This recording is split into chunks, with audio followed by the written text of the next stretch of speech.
Welcome back to the conference sessions. My name is Soyoung Kim. I'm with the Graduate School of Science and Technology Policy at KAIST and currently directing the Korea Policy Center for the Fourth Industrial Revolution. I hope that you all had very nice lunches and also great sessions outside, evaluating posters. This is the second session dealing with the implications of the Ukraine crisis, focusing on energy security. We have a very nice lineup of speakers, as in the first session. Professor Matthew Bond of Harvard Kennedy School, giving the keynote speech, and also Mr. Paul Dickman of the Argonne National Laboratory, Dr. Sun Yeon Kwon of Lee & Co., actually Gwangjang, and also Dr. Sang-Yeon Lee, president of the Sejong Institute, giving their own speeches. So let us begin with the keynote speech by Professor Matthew Bond. Let me just introduce him very quickly. Professor Bond is the James Schlesinger Professor of Energy, National Security, and Foreign Policy at the Harvard Kennedy School. His research spans a wide range of nuclear issues, including nuclear terrorism, nuclear arms control, and the future of nuclear energy, and also innovation in energy technologies. Professor Bond served as an advisor to the White House OSTP and also as a study director of at the National Academy of Sciences. He has authored more than 25 books and major technical reports, and also produced over 150 articles in publications ranging from Science to the Washington Post. And he's joining online. Let's welcome him with a big round of applause.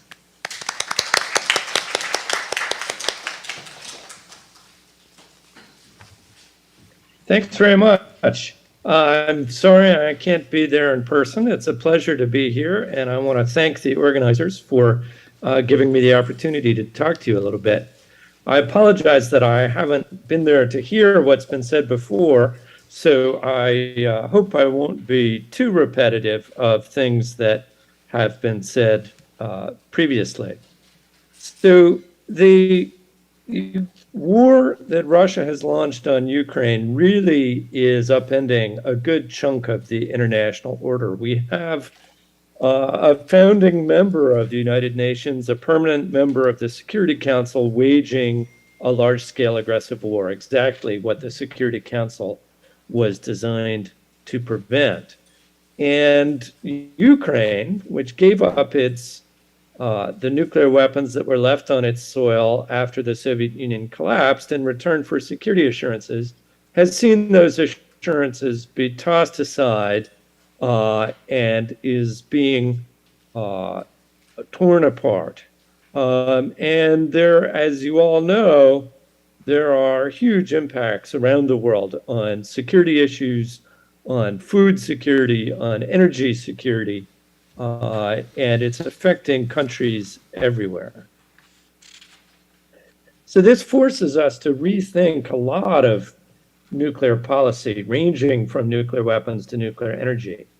We have a Russian government that is more aggrieved, more willing to use military force, more willing to threaten with nuclear weapons than we had realized it was. And that really requires new thinking about nuclear deterrence. Moreover, after this is over, Russia's conventional forces are likely to be significantly weakened. And that likely means they'll be even more dependent on nuclear weapons than they were before. At the same time, US allies are seeking even stronger assurances, including South Korea, and new countries are seeking to become US allies, such as Sweden and Finland. At the same time, the future of nuclear arms control is very much in doubt. As you have probably heard already, the last treaty limiting US and Russian strategic forces, the New START agreement, expires in February of 2026, and it is not at all obvious that it will be possible to reach another agreement to replace it before that time, one that can be approved by the Russian government and by 2/3 of the US Senate at a time of deep political polarization in the United States. At the same time, the future of nuclear nonproliferation is somewhat uncertain. As you may know, the review conference for the Nuclear Nonproliferation Treaty got started in New York today, and Ukraine's fate may lead to other countries reconsidering nuclear options. Meanwhile, this war requires rethinking nuclear energy, nuclear safety, and nuclear security in light of the possibility that war or social unrest or the collapse of the state might occur where a nuclear reactor was operating. I'll talk about that more in a moment. So the impact of the war on nuclear energy points in two directions. On the one hand, it is quite positive for nuclear energy in that it strengthens the search for alternatives to Russian gas. Although nuclear energy is not a quick alternative, it's not something you can do to deal with the coming winter. It's something you can invest in for the long haul. The higher energy costs that are likely to last for some time make all other energy sources, including nuclear energy, more attractive than they were before.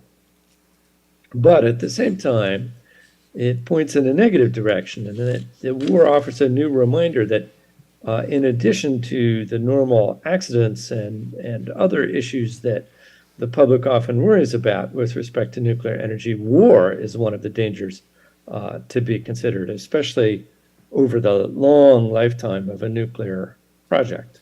And I'll talk about that more in a moment as well. That may increase concerns over the possibility of widespread nuclear deployment to cope with climate change. So Churchill remarked decades ago that in energy, security lies in diversity and diversity alone. And the search for energy security, especially in the context of this war, the search for ways to mitigate climate change, and the search for ways to mitigate local pollution, including the fine particulates from coal, are leading more and more countries to explore nuclear options. At the same time, though, Japan's experience after Fukushima suggests that nuclear energy may be a problematic path to energy security, in that the nuclear accident that was entirely beyond the immediate control of Japan's government caused the biggest disruption that the Japanese energy system had suffered since World War II. I would argue in particular that while Japan, South Korea, and some other countries have pointed to recycling plutonium as a way that they can control their own nuclear fuel and improve energy security, that's not a very reliable path to energy security, because if there were an event of nuclear terrorism anywhere, that could lead to major disruptions in plutonium management and calls for shutting down civilian use of plutonium. Now, think about the context of war or social unrest or state collapse in a 100-year time frame, because if you think about planning, construction, operation, and decommissioning, really a nuclear plant is a 100-year proposition. One remarkable fact, if you look not at all the countries with nuclear power, but just the countries with nuclear weapons today, 8 of the 9 countries with nuclear weapons, all but the United States, in the past century have had either a major war on their territory or a revolution. So it's very hard to say what will happen in the coming century. So you can easily imagine what might have happened if Syria, for example, had had a 1 gigawatt light water reactor operating when its state and society collapsed into civil war. However, I will say that advanced reactors with much more passive safety may reduce that concern. And we should think about nuclear energy in the context of all the other things that could pose terrible dangers in the event of war or state collapse. nuclear energy is actually not as deadly a danger as a large toxic chemical plant, for example. Now, one of the things we need to rethink is nuclear safety and security in light of this war. In the past, we've only focused on things that happen by accident or on things that are caused by a small group of adversaries, a handful of non-state people.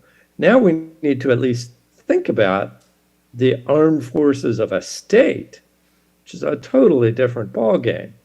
The armed forces of a state could cause accidental harm, as they did at Zaporizhia in Ukraine, or in a worst case, they could take intentional action to cause a major radioactive release. Long ago, Bennett Ramberg wrote a book called Nuclear Power Plants as Weapons of the Enemy.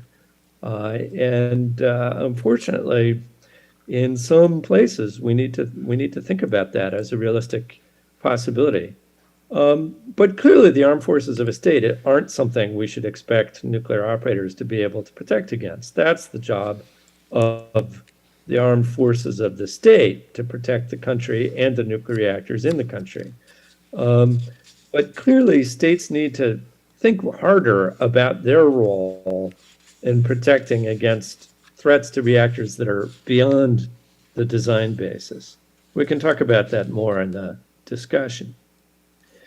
So another thing we need to rethink is our reliance on Russia for nuclear supplies. Rosatom is the dominant vendor of nuclear reactors around the world, building far more reactors than any other firm. They offer low prices, low cost financing, including in some cases build, own, operate contracts where the country where the reactor is being built doesn't have to pay anything up front. And Russia will own the plant, operate the plant, and make the money back on electricity sales over the years. And they offer take back of spent fuel without sending back the nuclear waste after it's been processed. Which is really a unique offer and allows countries to avoid having to have any nuclear waste repository of their own, which is quite attractive to a number of countries. Rosatom at the same time is also a major player in the international fuel markets. My own country, the United States, relies on Russia for a substantial portion of its enrichment. Russia also at least processes, if not mines, a lot of uranium and is a major player in the fabrication markets as well. And yet, Rosatom is clearly taking part in an illegal occupation of a sovereign country in Ukraine. There are Rosatom people at Zaporizhia. There were Rosatom people at Chernobyl. And so it raises the obvious question of whether Rosatom itself should ultimately be subject to the sanctions. The reaction to the war is creating opportunities for other nuclear suppliers as countries start looking for non-Russian options. Finland already canceled a Russian-supplied reactor project, although other countries are still going ahead. And I think governments in a number of countries may be more inclined to subsidize expanding capacity in their own countries for the various services that Rosatom has been providing in order to reduce reliance on Russian supply, just as Europe is very aggressively trying to find non-Russian sources of natural gas. Finally, the Ukraine war really requires us to rethink nonproliferation as well. On the one hand, the Nuclear Nonproliferation Treaty remains a highly successful agreement and really the cornerstone of the global effort to stem the spread of nuclear weapons. And that effort has been more successful than I think anyone expected at the time the treaty was negotiated. We have today only 9 out of almost 200 countries in the world that have nuclear arms. And 35 years ago, there were 9. We added North Korea, but subtracted South Africa. admittedly a terrible trade, but to have no net increase in 35 years is an amazing public policy success story. 35 years that included the chaos following the collapse of the Soviet Union, the black market nuclear network led by Pakistan's A.Q. Khan, secret nuclear weapons programs in North Korea, Iraq, Iran, Libya, Syria. To get through all of that with no net increase is truly impressive. So it's my hope that the current review of the Nuclear Non-Proliferation Treaty will finally reach a consensus on a positive final document. But at the same time, we see a country that did the right thing, that gave up the nuclear weapons that were left on its soil when the Soviet Union collapsed, being aggressively attacked by its neighbor. And to be fair, both Saddam Hussein's Iraq and Muammar Gaddafi's Libya were attacked in US-led attacks after having given up their weapons of mass destruction programs. And all of those events may lead some countries to reconsider their nuclear weapons options. In South Korea itself, there's very strong public support for South Korea having its own nuclear weapons, though I would say that's not well-informed public support. I think the public needs to know what all the costs and risks to South Korea would be of moving in that direction. Now, I do want to say on the nuclear energy front that expanding nuclear energy, while it implies that nuclear energy would spread because you won't see hundreds of reactors, new reactors in the countries that already have reactors without them being attractive enough that other countries will want them too. But it doesn't necessarily increase dramatically the risk of nuclear proliferation. The key to preventing that linkage from being made is limiting the risks from the fuel cycle more than the reactors, that is enrichment and reprocessing. Fortunately, reprocessing remains uneconomic, and on the enrichment side, it's likely to be uneconomic for new countries to establish enrichment capacities because the existing enrichers have invested so many decades in making their processes more and more efficient. They're likely to remain the lowest cost suppliers for a long time to come. So with that said, I will leave you with some other items that you can take a look at if you're interested, and leave it open for my colleagues' remarks and for the discussion to come. Thank you. Thank you, Professor. Thank you, Professor Ban, for your very insightful reflections on what this Ukraine crisis means for nuclear terrorism and nuclear energy security. And especially, I guess now the time is going to almost 1 a.m. there in Boston. So thank you again for joining at that late time. And now we're going to move to the next three speakers.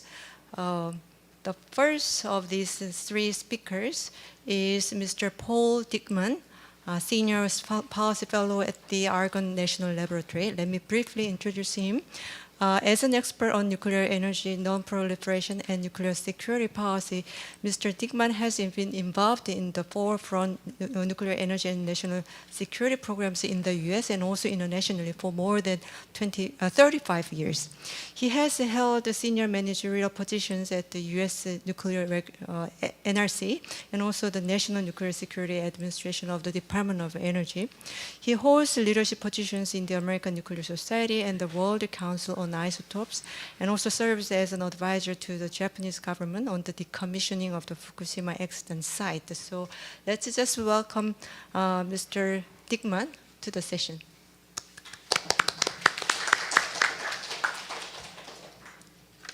Well, thank you. Can you hear me okay? Yes, yes.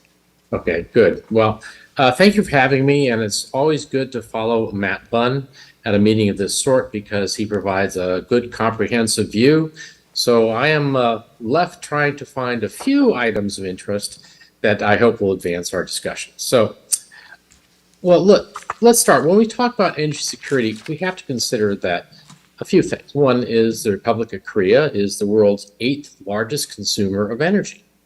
It imports 94% of its energy and natural resources, and its energy imports account for about 30% of its trade. So basically, Korea is a highly industrialized society dependent upon energy, or rather, I should say, it's hostage to its energy.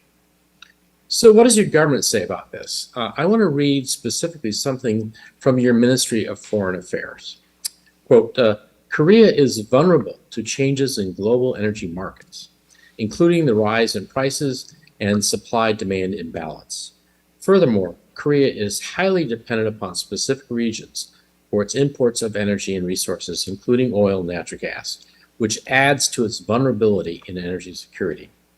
Korea imports approximately 73.5% of its oil consumption solely from the Middle East.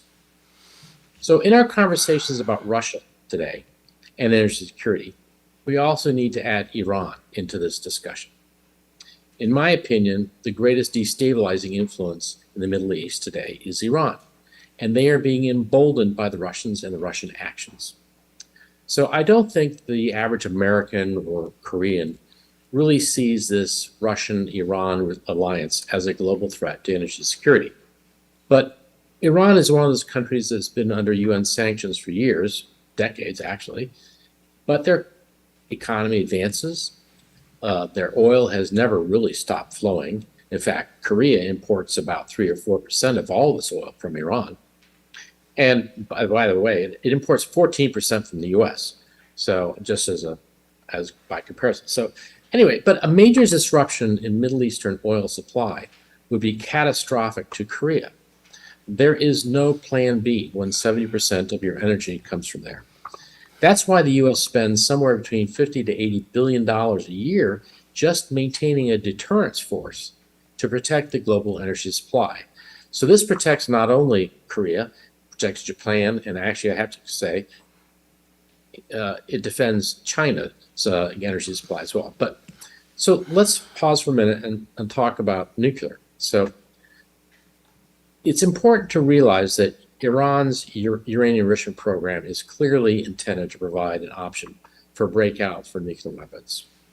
As of May, I think this year, Iran held approximately 40 kilograms of 60% enriched uranium, which would allow it to do a breakout in about 10 days. This is according to the IAEA.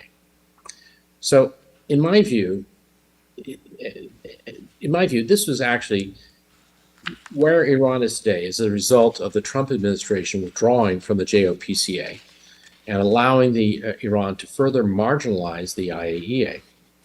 Now, from a personal perspective, I think there were elements of the so-called Iran deal that I disagreed with, but I thought the safeguards provisions were pretty strong, and it was in Iran's interest to comply, and in fact, they did comply. So how do we address this? And this is the important part for Korea to consider. Safeguards and additional protocol are likely our only diplomatic solutions. But those are being undermined by Iran and Russia. In fact, if you look at the actions that Russia has taken today in denying the IAEA access to the Ukrainian Zaporizhzhia nuclear power plant, that's in the direct violation of the obligations, as Matt talked about. Also, they're using the Zaporizhzhia NPP as a military location to launch attacks against Ukraine. They know full well the Ukrainian government will avoid at all costs to creating another Chernobyl. So let's talk about the IAEA additional protocol. The Moon-Biden agreement on the application of the AP to nuclear exports was reaffirmed by President Yoon. Yes, this will likely impact Saudi nuclear tender that has caused concerns within the ROK nuclear community. I was in Korea last week and heard many times the concerns that by adhering to the AP, the U.S. was giving the Russians and Chinese a competitive advantage. I complained to my Korean colleagues that they were being transactional and not strategic in their views. I may be proven wrong, but I don't think the Saudis will reject 90 years of partnership they've had with the U.S. We've had our differences, and we will have differences in the future, but we have common and strategic relationships. Their objection to the AP is that Iran withdrew and never fully complied. So why should they? Why should they be limited in a national security area when the IAEA is powerless to prevent Iran to enrich to 60% under the pretense of a civilian nuclear power need? Facts are that any open conflict between Iran and the Arab Gulf states would be catastrophic for the Korean economy. So the ROK needs to stop being transactional and needs to look at how they can influence and support a stronger IAEA. Accepting and promoting the importance of the IAEA safeguards in all commercial transactions is the way the Korea can demonstrate leadership. So let me spend kind of my last few minutes on the NPT, on the Non-Proliferation Treaty. There are 191 states parties that are parties to the NPT, with only 5 recognized nuclear weapons states. Only those 5 states are legally allowed to possess nuclear weapons under the NPT. And they have all agreed to make a good faith effort to disarm in the future. So the NPT is open to any UN nation member states, provided they sign a non-proliferation state, assigned as a non-nuclear weapon state. So as we know, Israel, India, Pakistan, and South Sudan are the only ones that currently have not signed this agreement. And by the way, North Korea claims to have left the treaty in 2003, but this action has never been officially recognized by all states party to the NPT. So the NPT is really an extraordinary example of an international agreement, and I everything that Matt said about it is really it's true, and I'm not sure really there's anything equal to the NPT in the history of man. But if I had the ability to change anything in the NPT, it would be to address weapons usable materials disposition. So, if you think about it, there were 3 fundamental pillars of the NPT, which remain the cornerstone of global nuclear policy. 1, countries with nuclear weapons will move towards disarmament. Countries without nuclear weapons will not acquire them. And 3rd, all countries can have access to nuclear energy for peaceful purposes. But let me offer a 4th pillar that I wish had been considered, and that is nuclear weapon states will provide for the disposition of weapons usable materials from non-weapon states. Had that been included as part of the consideration and the parties for the NPT, I think that this would have really enabled a much larger growth of nuclear energy worldwide. So I would hope that this would be. This will never happen, but nonetheless, I do believe that this is one of the factors that all of us really should think about. Because as Matt pointed out, Russia is the only country currently that has a spent fuel return policy. And honestly, that is one of the key advantages that they have in a nuclear marketplace. The alternatives are not good. And that's really where we're going to have to, as a nation, as U.S. and ROK, are going to have to really look at how we expand and cooperate in the future. And honestly, I think this is one of the key areas where we're going to have to take on this issue of a spent fuel return policy, because I think that's ultimately what the U.S. will have to do. A lot of people don't realize this, but the U.S. does allow for the return of spent fuel. But the provisions that allow this to happen are so onerous, no one has ever attempted this in the past. But I think in the future, sometime we will have to do this. And this is clearly an area which we should cooperate with in the future. That's where I'm going to stop with my remarks and go from there. Thank you. Thank you. Thank you, Mr. Dickman, also joining the session at night there in Illinois. And also thank you for very thoughtful analysis of the current development in the Middle East and Russia, especially for South Korean energy security. As you know, South Korea is a very vulnerable country to energy disruptions, and we all know that. And related to this second presentation, the next presentation, I guess, has a lot more to say about what's going on in South Korea. So our next speaker is Dr. Sunyup Samuel Kwon of Lee & Co., which is Gwangjang in Korean. And let me briefly introduce him. Dr. Kwon is the chair of Lee & Co.'s International Practice Group, and also heads up the firm's TMT Group and North Korea team. As a senior foreign attorney, Dr. Kwon has extensive experience in advising domestic and international clients over a broad range of transactional and regulatory matters in data protection and other issues. Dr. Kwon is also well recognized for his solution-oriented legal advice based on his breadth of relevant work experience. He served as a senior corporate officer at several major Korean telecom companies, including SK Group, where he created the compliance program as the chief privacy officer. Before returning to Korea, Dr. Kwon worked for more than a decade at a major international law firm in the U.S., playing a major role in high-profile M&As. With such experience, Dr. Kwon has been advising the Korean government on many legal and regulatory policies. So let's welcome him with a big round of applause. Thank you. Thank you for the kind introduction. For your information, I'm not a PhD holder, so I may not be referred to as a Dr. Kwon. Somebody put you here. We hold Juris Doctor, which is not the same as a PhD. So perhaps in our industry jargon, we use Esquire, Sunyup Kwon Esquire. Anyway, today I'd like to talk about some new challenges that we may face in the space of a non-proliferation because of what's happening in Korea. So I may need to deviate from the main topic, which is a Ukraine crisis. So let me show you what I'm going to talk about. Sorry, it's not responding. Okay. So I'm going to talk about three main topics today. One, I'd like to talk about what's happening in Korea's nuclear space. In the connection, I will talk about the implications of a Ukraine crisis for Korea's nuclear power. And then we're going to talk about some of the special traits of SMR, small modular reactor technology, which Korean companies are going for quite actively these days. And then the third topic I'm going to address is some new specific challenges SMR may present for non-proliferation.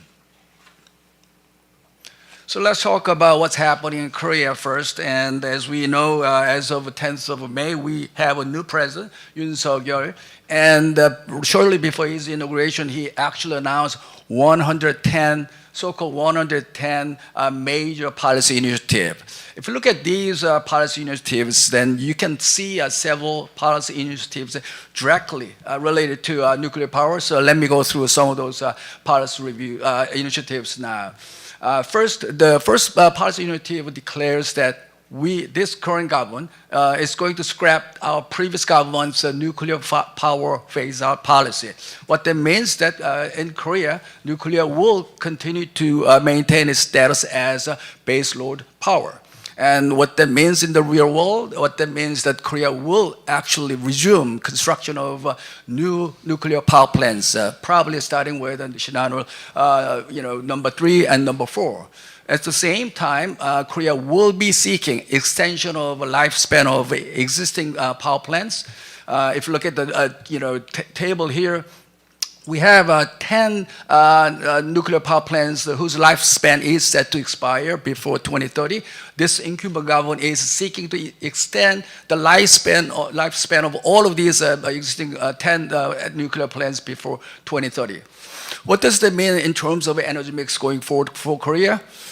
Very simple. In achieving our commitments concerning 2030 NDC of 40% and 2050 net zero, we'll be relying more on nuclear power and we'll be relying less on renewables. What does it mean in terms of numbers? If you look at these tables we have at the top, under current administration, renewable will play a great role, meaning that by 2030, our 2030 target is, in terms of nuclear, is 30%, at least 30%, because we will extend the lifespan of all these existing nuclear power plants. Plus, we have at least 3 more new nuclear power plants up and running within the next 4 years. So we believe it's going to reach 30% level easily by 2030. By 2050, our reliance on nuclear will be reaching at least 40%, somewhere between 40 and 50. But if you look at our previous government's policy, by 2050, our reliance on nuclear will be limited to 6 to 7% only, meaning that the nuclear will no longer, under their scenario, would no longer play a status as our baseload power. What that means that the role of renewables will be somewhat reduced in Korea. Again, our previous government said by 2030, we are hoping, they were hoping to increase our reliance on renewable to 30% level. By 2050, our previous government said that we'd like to have a reliance as much as 60 up to 70%. Simply put, this incumbent government believes that this is so unrealistic. There are many limitations we need to work with when we implement renewables here in Korea.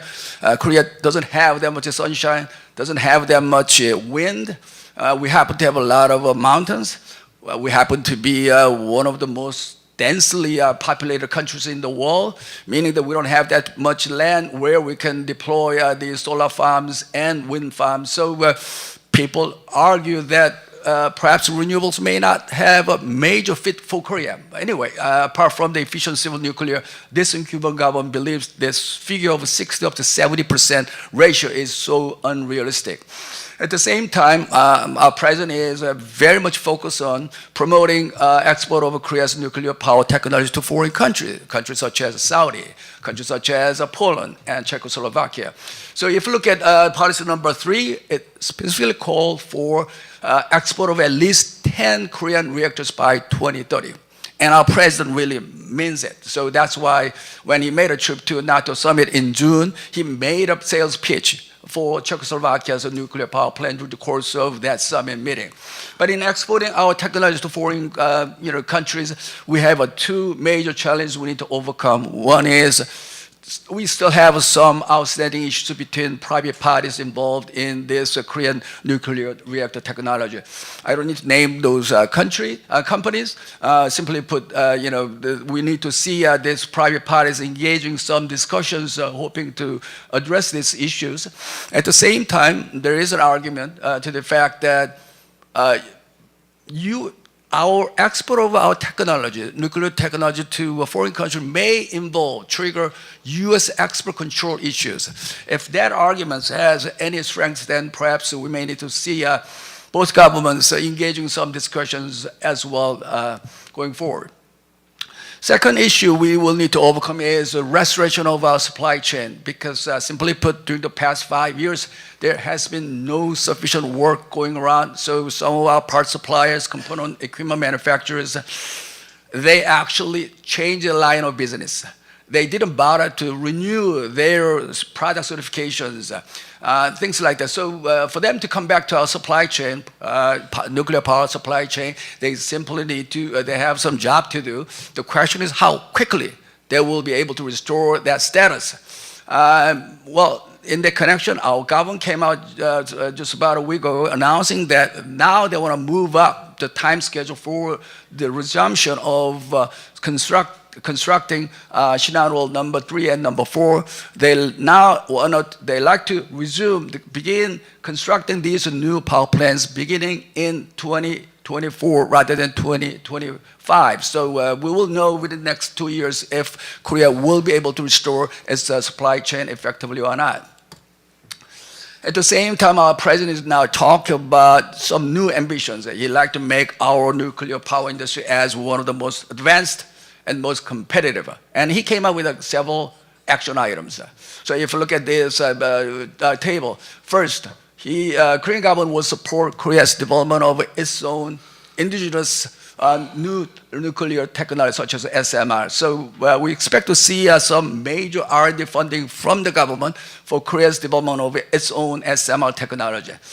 Second, Korean government also support the Korean companies' participation in U.S. SMR projects, including NuScale. I don't know how they're going to actually support this. Perhaps the Korean government may support these Korean companies' commissioning projects, perhaps demonstration project they may need to conduct in Korea in the future. At the same time, Korean government is in the course of updating, revising its taxonomy to include nuclear power as a green investment. What this means is that Korean companies, private companies, they don't need to worry about anymore about the ESG implications of their investment going into nuclear power technologies from now on. So all in all, what these policy initiatives indicate is going forward, we expect to see Korean private sector playing a greater role in Korea's nuclear power industry. At the same time, this policy initiatives were announced when was that the 3rd of May. In 2 weeks' time, President Biden made a trip to Korea. He arrived in Korea on the 20th of May, and then he had a summit with our President Yoon on 21st of May. And out of that summit, a joint communication, joint statement came out, and the pertinent portion of the joint statement reads as follows. Once we look at it and we see a phrase, energy security, popping up in several places. So these two leaders knew that energy security is very important in the wake of a Ukraine crisis. And they basically agreed to collaborate with each other to shore up or to secure energy security. And when we talk about collaboration in this area, the scope of collaboration actually spans across the entire energy supply chain, including enriched uranium. That was about surprising to us. And also, if you look at the bottom half of this paragraph, the scope of collaboration also includes development and deployment of advanced reactors and small modular reactors. So this joint statement is subject to some interpretation, but Korean industry observers tend to be a lot more optimistic about how we should read this. Some of them claim that this is a sign, a positive sign, indicating that now the United States is willing to take Korea as a partner in this nuclear power industry. What that means is that Korea may be able to play a great role going forward, particularly in the area of developing SMRs or possibly in how to secure nuclear fuel going forward. We may be reading too much out of this joint statement, but that is kind of interpretation we have, and that means that this summit was very well received by Korean nuclear power industry. And then we will also look at some of geopolitical developments that again point to renewed importance of nuclear power. Certainly from our perspective, we have seen massive sufferings the European countries have been going through during the past several months because of the Ukraine crisis. We looked at their dependence on Russian oil and gas. In terms of oil, we're looking at 25%. In terms of gas, we're looking at 40%. In terms of, in the case of coal, we're talking 45%. Yet they are going through massive sufferings because of their dependence on Russian oil and gas and also coal. And then we realize all of a sudden that while, as Dr. Kim mentioned, we have a very serious vulnerability in this regard as well. Korea imports practically 100% of all oil, gas, and coal for our power generation. So we have a greater reliance on foreign imports of oil, gas, and coal for our power generation. And that we now realize it could present a problem, serious problem in the event we see a major disruptions in energy supply chain. And then we saw how European countries were coping with this energy crisis. We looked at what Germany is doing. As you know, Germany is the country that actually implemented a nuclear phase-out policy, and our previous government actually tried to model after what Germany did in this connection. But then these days, Germany is talking about reconsidering its nuclear power plant closure plans, they may actually renew or extend the lifespan of some of these nuclear power plants to make sure that they have flow of energy or power coming from those nuclear power plants as well. It's not mentioned here as well, but we're also told that the UK already made an announcement to the fact that they like to increase their reliance on nuclear from 15% level to 25% level. Also, we're told that France is now planning to install 14 new nuclear power plants by 2050. So we now realize that some of these European countries are now going back to nuclear power as a means of coping with this massive energy crisis caused by war in Ukraine. At the same time, thankfully, European Parliament on July 6, they basically approved European Commission's proposal of taxonomy regulation, which actually treat nuclear as a green investment. If you look at some of the specifics of this taxonomy, it covers all of Gen 4 type reactor technology.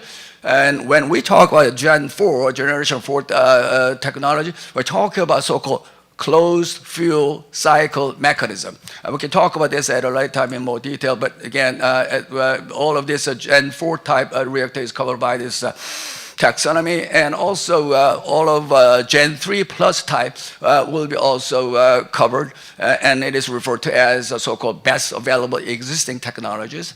And also, it also covers all the works relating to extending the lifespan of existing nuclear power plants. So practically, it covers virtually all activities we have in the nuclear power space these days. So again, so what this means is that Korean private companies will have an easier time making investment into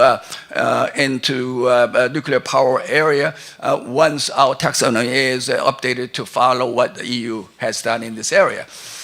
This shows a chart about nuclear power technology. Again, under Generation 3 plus, we have, we believe our flagship technology, APL 1400, belongs to this Gen 3 plus category. Also, new scales technology will belong to Gen 3 plus category.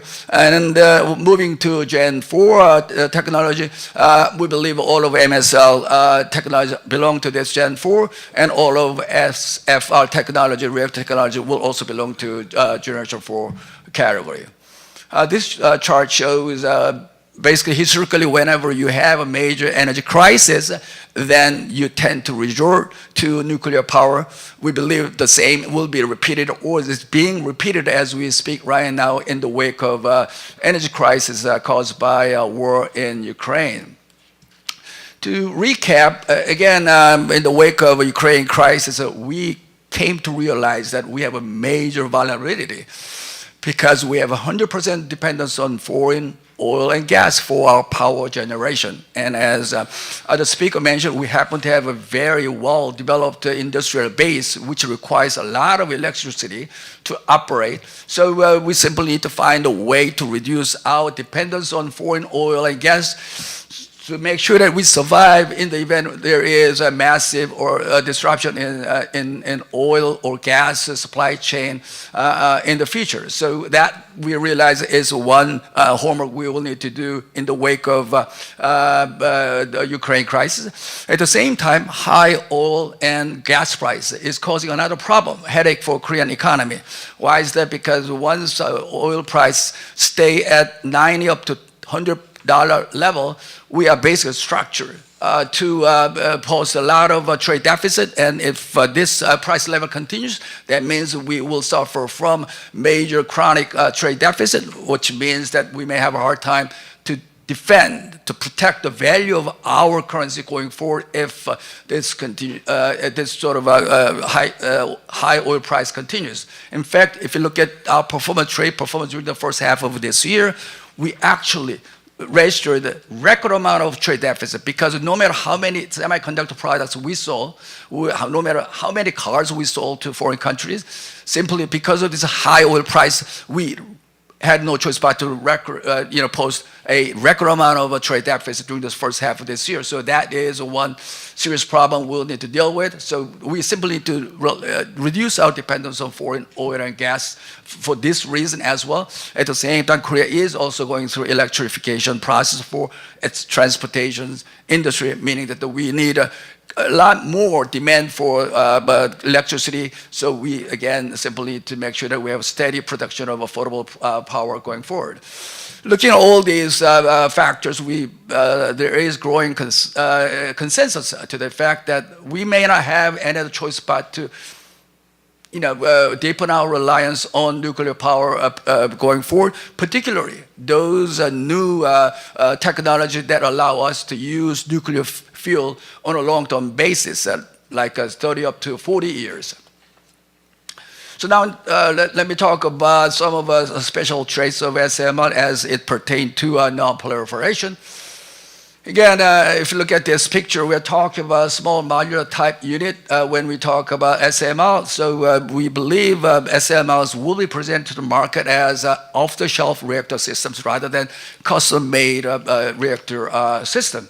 At the same time, it will be come along with mass production of units supporting scalability, also flexibility as well.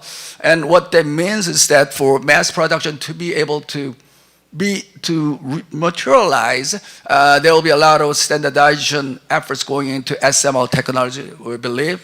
And if SMR is sufficiently standardized and the SMR system is sufficiently standardized, we believe some of these O&M services may be provided on a remote basis. And if these products are sufficiently standardized, then SMR vendor may actually build, own, and operate these SMRs on behalf of customers rather than customers own and operate these SMRs. What that means is that a significant portion of regulatory requirement may need to be borne by SMR manufacturers, again, in the context of SMR, unlike what has been the case with traditional nuclear power plant projects.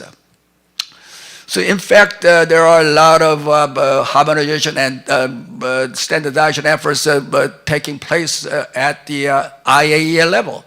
So on the left side, we're talking about standardization discussions pertaining to SMR's technology. So they want to actually come up with a more streamlined and standardized requirements for SMR's system and technology. On the right side, we see a lot of discussion going on concerning how to harmonize all the regulatory requirements applicable to SMR. Once these regulatory requirements are sufficiently harmonized, then we may be looking at the possibility of mutual recognition of product certification, SMR product certification between respective members of IAEA. This is a chart that shows how regulatory requirements are handled in the context of traditional nuclear power plant case. As you can see at the top, it's the owner and operator of nuclear power plant that bears primary responsibility for regulatory compliance.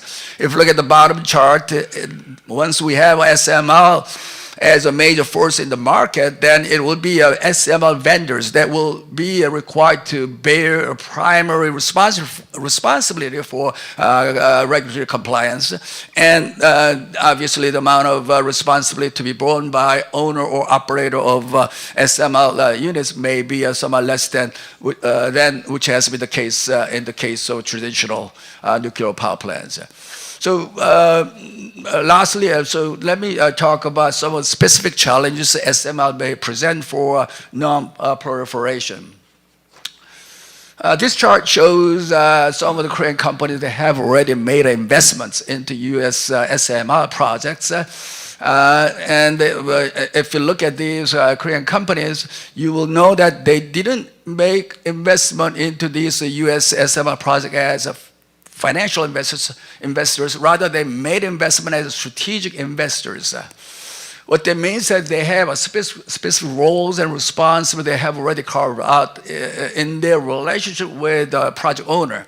So we assume that some of these Korean companies may actually assume the status, role as the operator of SMR at some point in the future. So at the same time, some of Korea's nuclear-related research institutions are in the course of developing their own SMR project as well. Once those projects are sufficiently defined, I'm certain that those research institutions will come to the market asking for Korean companies to make an investment as well. So we are looking at a host of Korean companies going into SMR sector in a major way. So far, Korea's nuclear industry has been dominated by two companies, KHMP and KEPCO. But once we see the arrival of SMR in the market, then we will see a lot more number of players coming into nuclear power industry, and many of them will be Korean private sector companies. Lastly, let me talk about some of the specific challenges SMR may present for non-proliferation. Again, because we're talking about small modular type, these units can be installed and operate quite easily wherever we go. So we'll be looking at multiple locations where SMR will be installed. At the same time, some of these SMR may be located in remote sites as well. So obviously inspectors will have some difficulties in accessing and inspecting all these multiple units scattered around the country. Second, we're talking about fast breeder. So again, we're talking about generation 4 type nuclear technology, which use fast reactor technology. As you know, once we use fast reactor technology, much of this uranium-238, which is part of nuclear fuel installed within SMR, will be converted to plutonium. And what that means is that it may be something the non-proliferation safeguards may need to look at, and may need to come up with new measures to address this technological development, again, which is caused by this fast reactor technology. Third, again, enrichment level of nuclear fuel will no longer be like a 4.5%. It will be increased all the way to a figure close to a 20% level. So once you are working with this high level of enrichment for your nuclear fuel, then obviously it will have a great appeal for those who are engaged in nuclear weapon manufacturing. The fourth item, advanced fuel cycle. This is a very critical issue.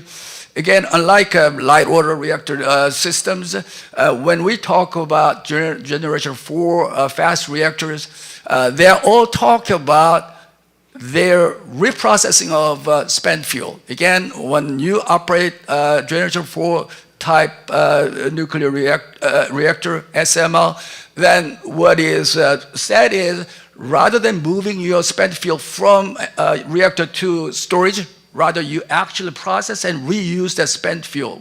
This is an essential part of SMR's business model, and this is very new to the market. So again, the fact that reprocessing is an essential part of this generation 4 probably present a new challenge for non-proliferation, because it has not been the case with the traditional nuclear technology so far. Lastly, coolant opacity. Again, we are not using water as a moderator or coolant, so it's not going to be as transparent as we are using rather liquid metal as coolant. So inspectors probably have relative difficulty in monitoring what's happening within SMR when SMR is in operation. Well, this sum up some of the challenges that may come from SMR, and this also ends my presentation. Thank you.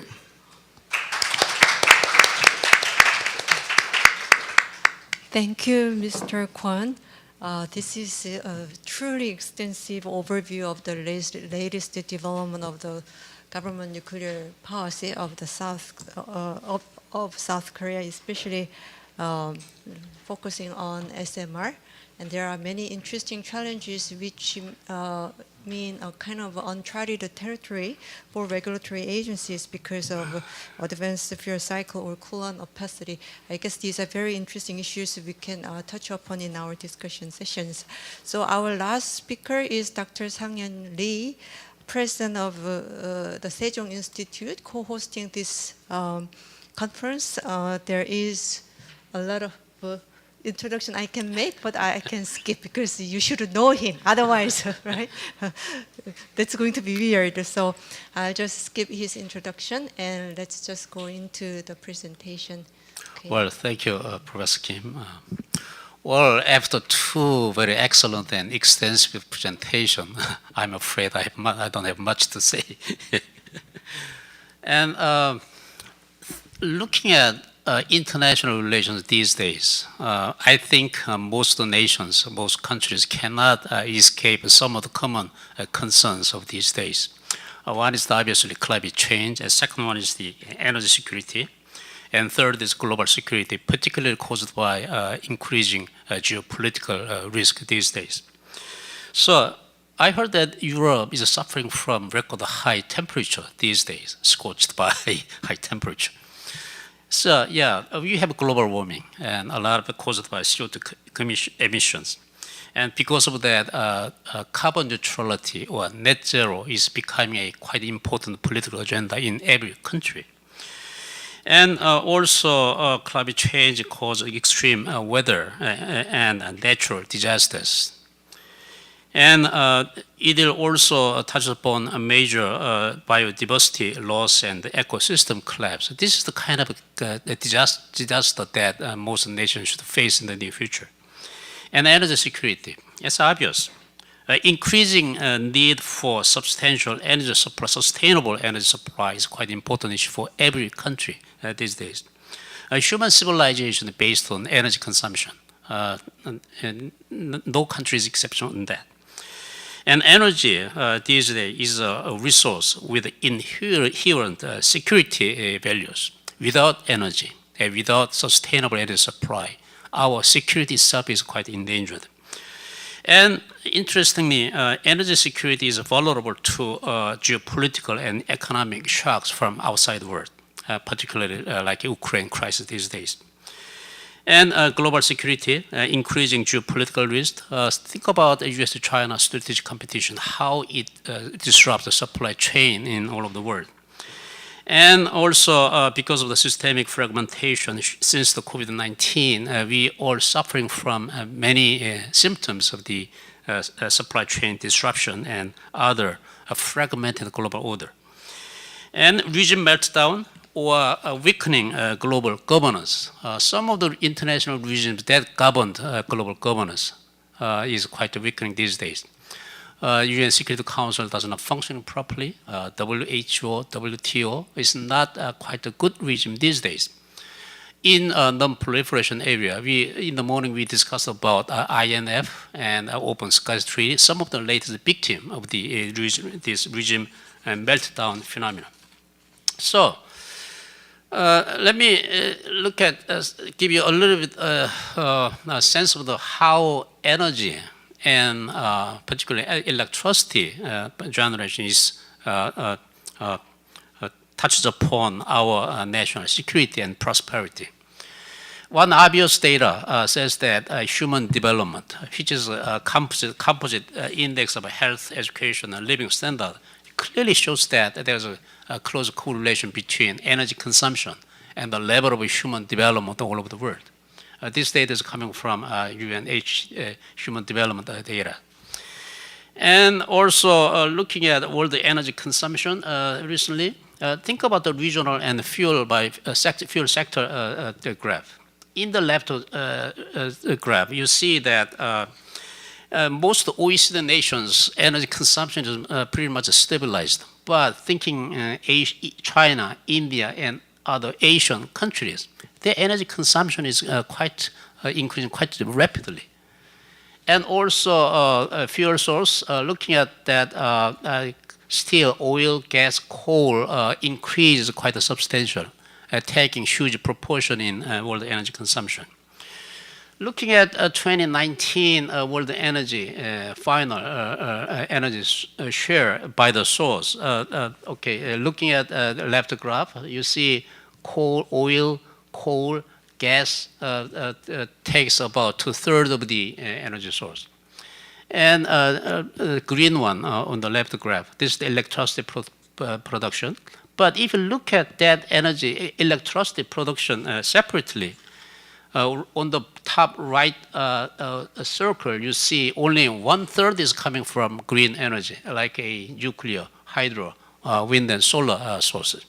The rest are coming from fossil fuel. So having said that, perhaps we see still human civilization is based on heavily based on fossil fuel. And perhaps this will, unless we do something about this, our future will be pretty much suffered from for the climate change disaster. This pattern has not been changed pretty much since 1995 to 2019 graph. And look at the pattern, 3 graphs. Perhaps still you see there's not much variation in fossil fuel percentage, and the green energy source is not increasing very fast. So graph shows that still we need something to do. We still have something to do in cope with this increasing vulnerability of our civilization. And unless we do something to stop further increase in carbon emission, this is quite be troubling for every country. So here is the carbon neutral or net zero idea. So basically the idea is that there's some CO2 coming from human activities as a result of human activities. We do some production, we running industry, we maintain transportation, etc. So there is inevitably there comes from some carbon is coming out from that human activities. But at the same time, we can reduce that carbon by other technologies. We can do carbon capture and storage technology, and also we do improve fuel efficiency by modernizing our industry structure, and also applying the state-of-the-art technology to fuel efficiency. And looking at carbon emission by source, still a lot of carbon comes from our ordinary daily activities. So business travel and waste disposal and producing electricity, carbon is coming from all sources. So it's not easy to stop increasing carbons. But at the same time, this tells that we do urgently do something to decrease our carbon emission, and also try hard to meet a carbon neutrality goal. 2050, maybe that's possible. But unless we do seriously, that will be quite an unrealizable dream. Okay, top 10 states in carbon emission, 2017 data. Look at China, US, and India, etc. South Korea ranks number 9 in that rank. But if you look at per capita carbon emission, South Korea ranks number 4. So South Korea is still a not very environment-friendly country, and we should do modernize or to make more efficient our industry structure. Okay, South Korea's per capita carbon emissions still increasing. Okay, this climate transparency report 2020 says that in the past few years, past 5 years, G20 average increase, the carbon emission for G20 average dropped 2.3%. Korea increased 3.5%. So South Korea's carbon neutrality goal is not met quite effectively in this graph. So South Korea is already behind the targeted goal, not on track for a 1.5 Celsius degree world. Okay, so this graph background information clearly tells that carbon emission and also energy consumption this is something we cannot escape those necessities. But at the same time, we need to something urgently to stop or reverse this latest trend. Now let me look into geopolitical risk. If I pick up two most serious geopolitical risks of these days, I'll pick up two. One is the U.S.-China strategic competition. The other one is the Ukraine crisis. Already we see U.S.-China strategic competition causes a lot of trouble for many, many countries in the world. So initially started with the trade war between U.S. and China. Now U.S.-China competition expands to every aspect of the those bilateral relationship. Economic challenge to American values, and security challenge. That's what U.S. policymakers view Chinese challenge to U.S.-centered global order. So by saying economic challenge, Beijing did not internalize the norms and practice of competition-based trade and investment. So many U.S. policymakers view that China's economic practice is quite opaque and not transparent. And also because of that, China is doing their business very unfair ground and unfair competition. Challenge to American values, ideological competition with the West. And eventually China will try to displace U.S. leadership and will try to establish a global order that China take the initiative. And also security challenge. China adopts intimidation and coercion to eliminate the perceived threat. So adopting military-civil fusion strategy, China utilizes every sources of their nation to enhance their military competitiveness against the U.S. One recent example is in the Pacific strategy that Trump administration suggested. So basically, it intends to aim to realize a free and open in the Pacific. But we all understand that this is a kind of a strategy to contain China's threat and further enhancement of their national capabilities. So still, in the Pacific strategy is quite abstract. It just tells that broad principles. Respect, for example, respect for sovereignty and independence of all countries and peaceful resolution of the dispute, etc. But nevertheless, recently, U.S. is trying to mobilize in the Pacific allies and partners to contain China in a more serious way. Recently, there was a NATO summit in Madrid. AP4, the so-called Asia-Pacific 4 countries, Korea, Japan, Australia, and New Zealand were invited. Those Asia-Pacific nations, not a member of NATO, but why were they invited? This is kind of a signal that global democracies and global multi-economic countries are aligning themselves against the increasing Chinese threat. So in response, what China is doing, they try to expand the BRICS into the BRICS Plus. And China is mobilizing their support to Shanghai Cooperation Organization, etc. And another quite recent example is the Russian invasion of Ukraine, which is the topic of this session. Okay, initially, Ukraine war, Russia still used the special military operation. Okay, they do not call it a war, but nevertheless, what's actually happening in Ukraine is a full-blown war, full-blown invasion of Russia to Ukraine. And of course, Russia may have some rationale to begin these special military operations. Looking at this map of expansion of NATO since 1997, okay? Initially, NATO has been a very small number of countries, but if you look at the right graphic, looking at the date is the 1990 and 2000, looking at the blue color, which is the NATO membership, it obviously says that NATO membership has been consistently expanded, and Russia may feel threatened by expansion of NATO. So what Russia is complaining is the NATO's eastward march after the collapse of the Soviet Union in 1997. 10 countries in Central and Eastern Europe joined the NATO in 2004. And later, missile defense was deployed in Poland and Romania in 2016. And Ukraine tried to Ukraine tried to get a NATO membership in 2021. And all these may be a threat to Russia, but I don't think that it will justify Russia's invasion of Ukraine.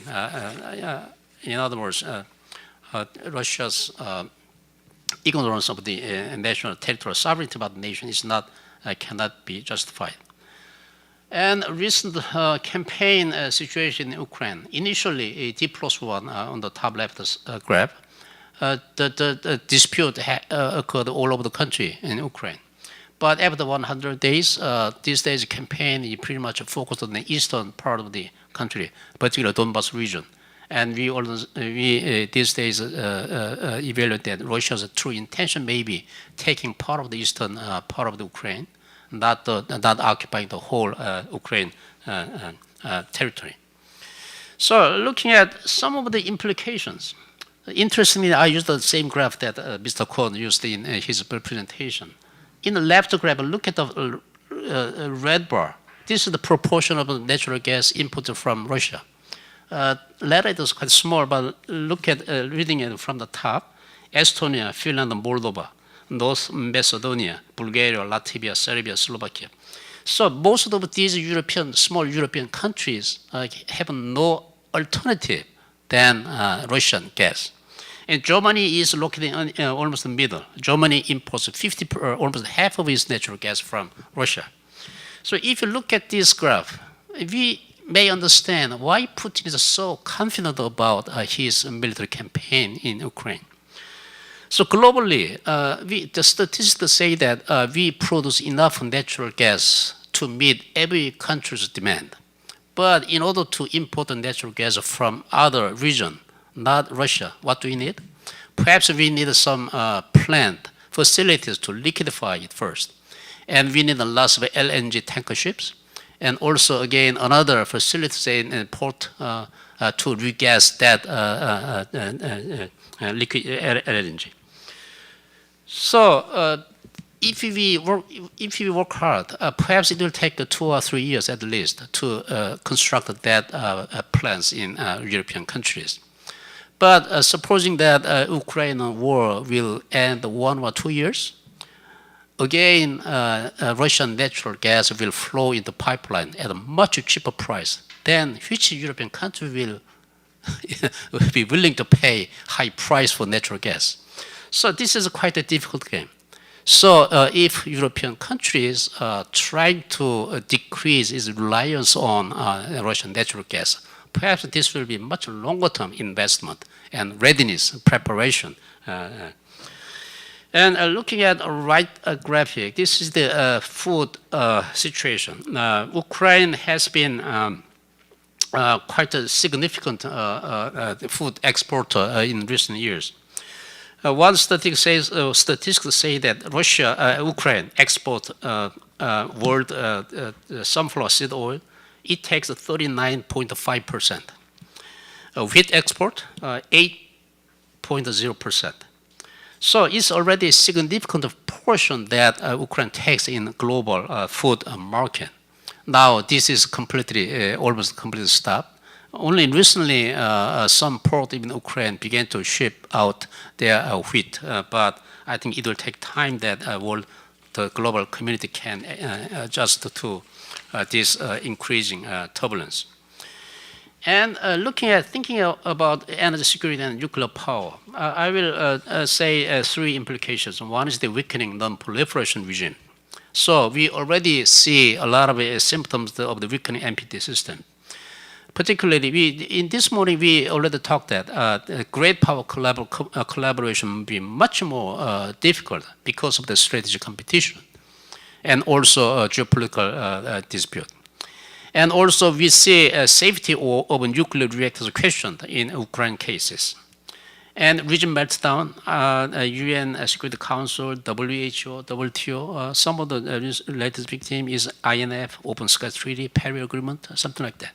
So, if we see further weakening of non-proliferation regimes, perhaps we will face much more trouble in guaranteeing nuclear safety and security in the future. Another implication of the Ukraine crisis, danger of nuclear weapon use. We actually saw that Russia is threatening the use of a nuclear weapon in Ukraine theater. So lowering a threshold of actual use of nuclear weapons is quite a dangerous signal. And a particular threat to use tactical nukes is quite dangerous. So Russian doctrine of escalate to de-escalate, this may give a very bad lesson for North Korea as well. And another implication is the new opportunities for nuclear power. So worsening energy security, this may signal a return to a nuclear renaissance. And perhaps we see some setback for Russian Rosatom from global nuclear export market. And perhaps the void will be quickly filled by China's aggressive nuclear export policy. So because of that, recent U.S.-Korea summit, both nations agreed to work on nuclear global nuclear export market. And the rest is the Korea's policy, but Mr. Kwon already extensively explained, so I don't have nothing. I have nothing to add on that. But anyhow, the previous government's policy of nuclear phase out, and also too much depends on renewable. You know that in the 2050, South Korea will depend on renewable energy almost 70%. I think that's quite unrealistic, and perhaps Yoon government is trying to make a more realistic plan to cope with that. So let me conclude. Thank you.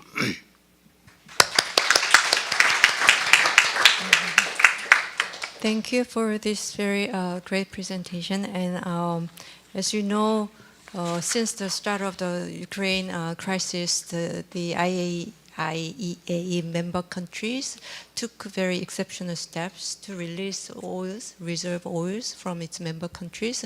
And that measure was taken twice this year, March and April. And that was the fourth and fifth time of such exceptional measures since they took similar measures in 1991, 2005, or 2011. So you see the degree of severity of this energy crisis. And I guess Dr. Lee's presentation really covers a very wide range of issues related to energy security under the Ukraine crisis. And now we have 45 minutes, and I heard that the previous session also skipped the break time to make sure that everything just goes on time. So maybe we can spend the rest of 45 minutes for discussion, especially Q&As from the floor. I'm sure if we take even a 5-minute break, it's going to go forever. So let's just begin with questions from the floor to our great speakers. Yes. Yeah. My question is with Professor Matthew Bunn, if he is with us. Dr. Matthew. Let me check the time there because it could be quite late there. Probably he has slept. It's now 2 a.m. Okay, so then, okay, fine. Just I want to make a comment. Rather, I would convert my question into a comment. He just used a vague reference of Abdul Qadir Khan's network. When we use the term network, it is an arrangement of intersecting horizontal and vertical lines. I mean intersecting horizontal and vertical lines are a group or a system of interconnected people. When this term is used repeatedly, Qadir Khan's issue is a long gone issue. The people who are investigating or who are using this vague reference usually skip those intersecting quote-unquote horizontal and vertical lines with whom that network was connected. They usually skip the Western connections, I mean to say, which needs to be. I personally interviewed the guy who who investigated Dr. Qadir Khan's issue, the former Deputy Director General of IAEA, Oli Henianan, something like that. His name was quite difficult to pronounce. And he had very contradictory statements that there was a fourth pillar of the proliferation network. First, he said that it was connected with Iran, Libya, and North Korea. And then he was saying that it was connected with the fourth pillar of that network, and he had a vague reference to India. If you connect this network with India, it would mean that the United States is supplying its nuclear weapons to Russia. Because we have developed I am from Pakistan, and we have developed our nuclear program based on our security threats posed by the hegemonic designs of India in the region. And secondly, Pakistan investigated this issue in detail, and they punished Abdul Qadir Khan as per our national laws. But nobody, not a single state, investigated, and especially the technology was being transferred from Western countries. It was not being developed by Pakistan indigenously. Those technologies had been developed by Western countries. So the proliferation networks had deep-rooted connections in the West.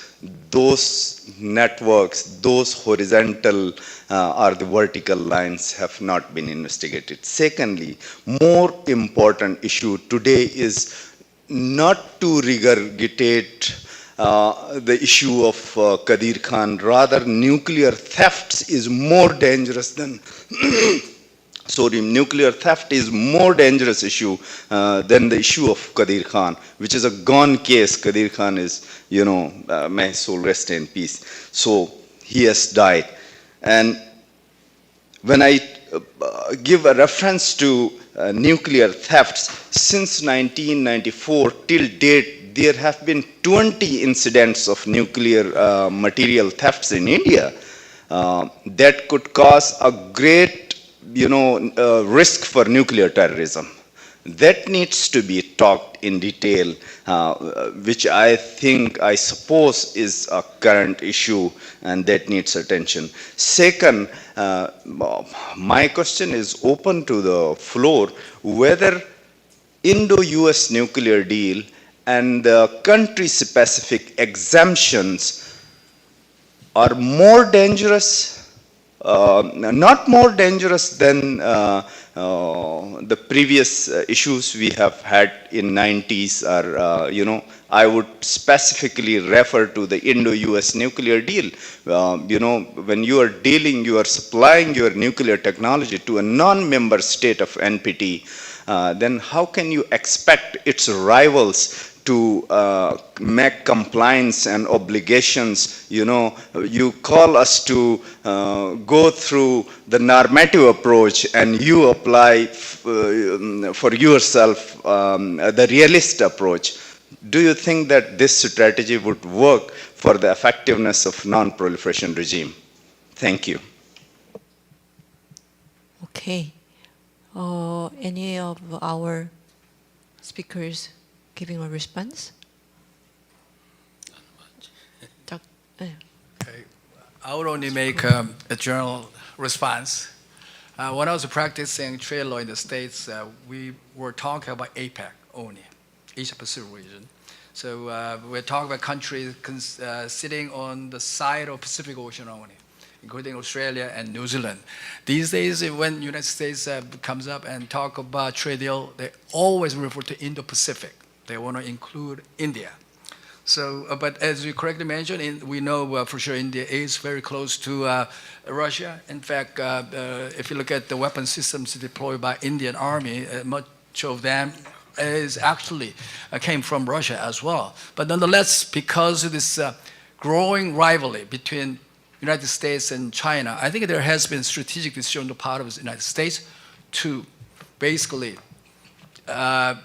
include India as part of their strategic interest, and that is why these days, given even if India is not complying with all the sanctions imposed on Russia by Western countries, I think still we're talking about Indo-Pacific. Here in Korea, the buzzword we're talking about in the trade area is IPEF, Indo-Pacific Economic Forum framework. And that is, again, sponsored by the states, but all these Asian countries are participating, and one important member country is India. So again, despite the fact that they are not complying with all the sanctions, they still have a place where they could play a role in their relations with the United States. Oh, okay. Thank you.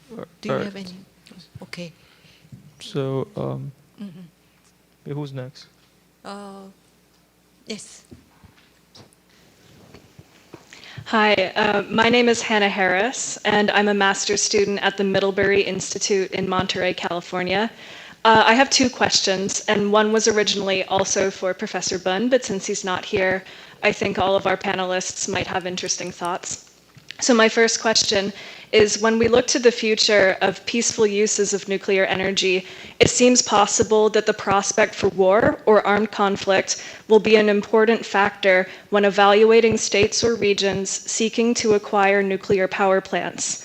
I can't help but notice that this would have an asymmetric impact, particularly on non-nuclear weapon states or states without the assurance of a nuclear umbrella. So it seems like a problem that will only further divide the nuclear haves and have-nots in the future. So how do you think we should navigate this issue? And my second question is for Dr. Lee or not Professor Kwan. I think both of your presentations touched on the fact that South Korea might have no choice but to rely on nuclear energy in the future. And since both of South Korea's dominant political parties have had fairly diverging positions on nuclear energy, how do you see this changing the political landscape in South Korea in the future? Thank you. Okay. Clear questions. Okay, let me respond quickly to South Korean domestic politics and nuclear policy. As you mentioned, a previous government, a liberal government, has a very different opinion about use of nuclear energy in Korea. In a sense, I characterize nuclear policy.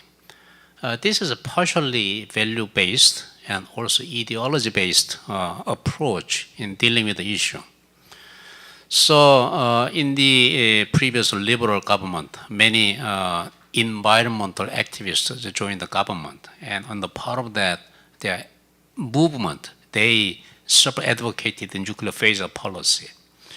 And of course, many experts, including industry experts, they suggest a lot of convincing evidence that we need to continue to use nuclear energy.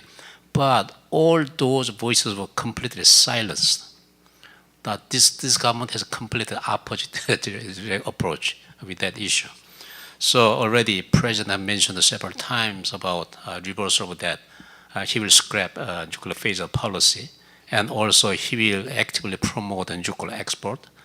He mentioned that he hoped that South Korea will export 10 nuclear reactors in his term.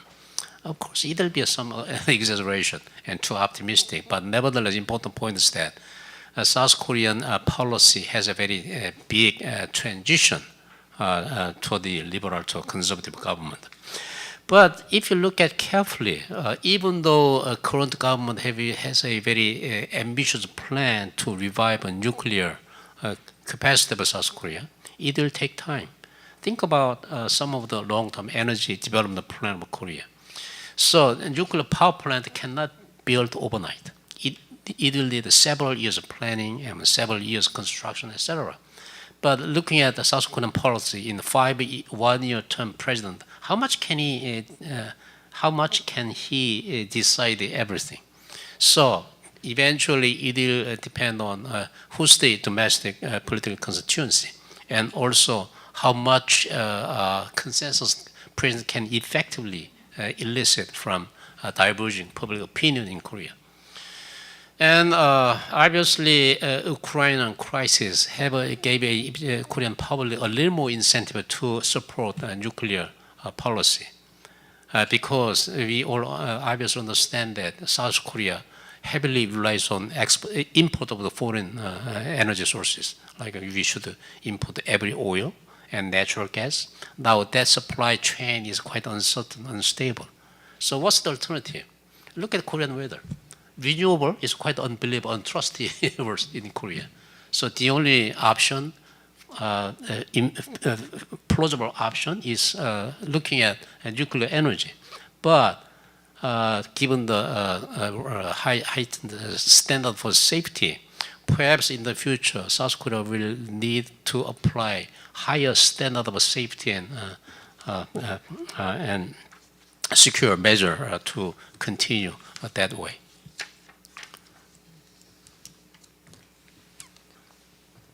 All right. But what I may add to what Dr. Lee mentioned is, again, we are looking at a democratic political system we have in Korea, meaning that there may be a change in government in 5 years, and the government may be, again, the liberal or progressive party from Korea. If so, then this nuclear policy may be modified in a major way. That's a possibility. So some of thoughts industry observers have these days is the possibility that we bring in private sector investment into nuclear power industry. These powerful Korean private companies are here to stay. They're not going to change their line of business simply because we happen to have a new president or happen to have a change in our government. So one of the strategies to make sure that we have a longevity in favor of nuclear policy, nuclear power policy, is to invite a greater participation by Korean private sector in the upcoming SMR industry, if not the existing light water reactor technology. So that's what may be being discussed. Concerning the safety of this nuclear power technology from non-proliferation perspective, again, all these private companies, private sector companies from Korea are looking at SMR only. They're not looking at the light water reactor system, which has been dominated by KHNP and KEPCO. They don't think they have a room for them to play in that area. But when it comes to SMR, they believe they have a role to play even as operator of reactor systems. So while the SMR is known to have a greater safety as a reactor system, but it also involves reprocessing, reuse phase of nuclear fuel involved. So that much we may have a greater risk from a non-proliferation perspective. So we'll see how these risks and advantages will be reconciled as we see the arrival of SMR in the market going forward. Well, Could I answer? Could I yes, provide yes, a comment on the first question you asked, Hannah? Can you hear me okay? Yes, please. So let's point out that in the last 20 years, there's really only been one newcomer country that has started a nuclear power program, and that's the UAE. And if you think about it, it took them 14 years. Now, this is a country that's not a democratic country, and they have lots of money. And they did a good job at it, but they paid a lot of money to have what they've got. And so, really the idea of having lots of new countries breaking into the nuclear power area is, it's not going to happen because it takes a lot of effort. And they're all going to follow, hopefully they'll follow the IAEA milestone approach to this, which the UAE did. And again, it still took them 14 years, and they're a country that has a lot of money. And most of these other countries do not. So, the idea that we're going to have somehow blossoming of dozens and dozens of countries achieving a nuclear power program, I don't think it's realistic. What it's going to be is it's going to be a very staged approach. You're going to see certain countries that are willing to make those investments in the infrastructure, and the human resource infrastructure is the most difficult to have. And the reason why the UAE actually had a nicely built nuclear power plant that sat idle for 2 years because they didn't have the human resources in order to be able to operate that plant. So, this is really where we have an opportunity in our communities to really build strength and respect for the regimes that we have, the non-proliferation regimes, is with the human resources. So I'm not particularly concerned about this. Well, as for the first part of your question, I also have something to comment on, because when I was heading the spent fuel, what is that, disposal policy committee 2 years ago, there was a question from some anti-nuclear pro-environmental groups.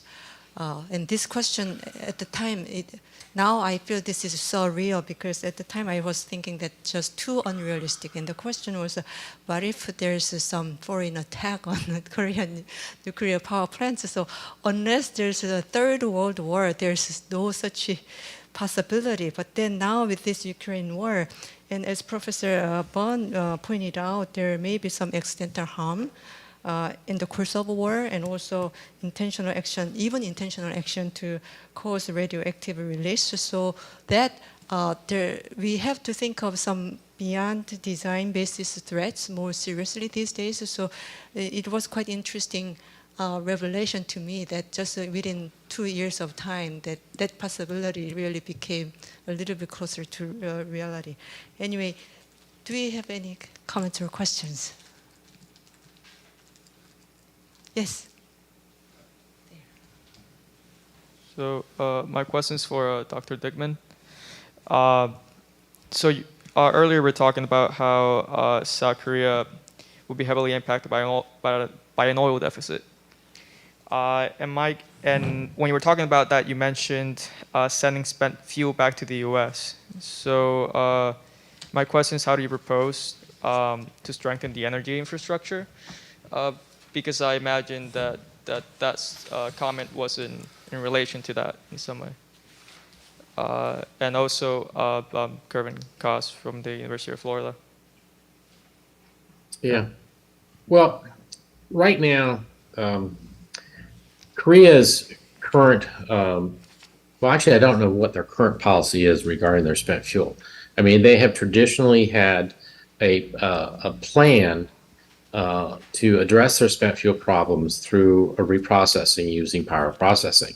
And that had been their goal for many years. Now, currently, they still have an intention to build a geologic repository, but their goal is to, and they recognize that they have to have a disposal site, because even if you do reprocessing, you're still going to have some material which requires ultimate disposal. So in the meantime, I think the U.S. position has always been, and first of all, U.S. as a matter of policy does not support the promotion of enrichment or reprocessing technology.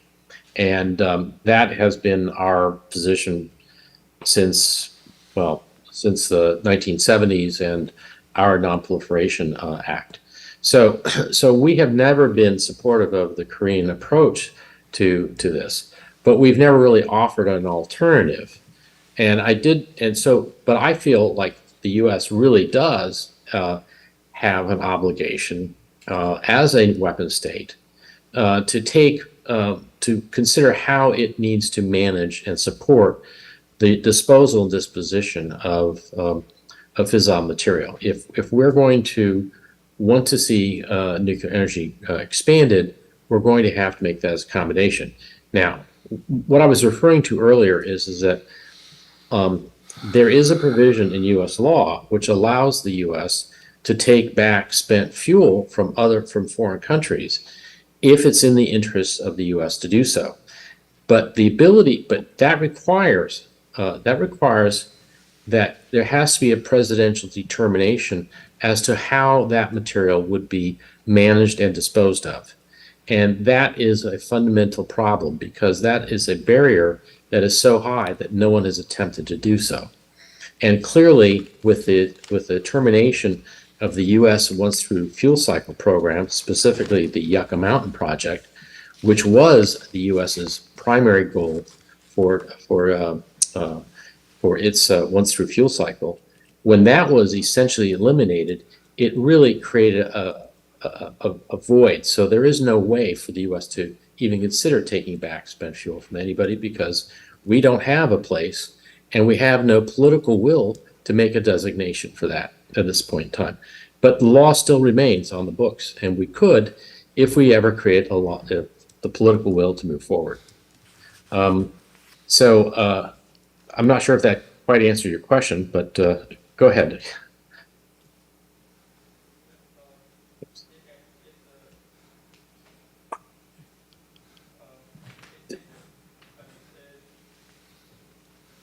It did.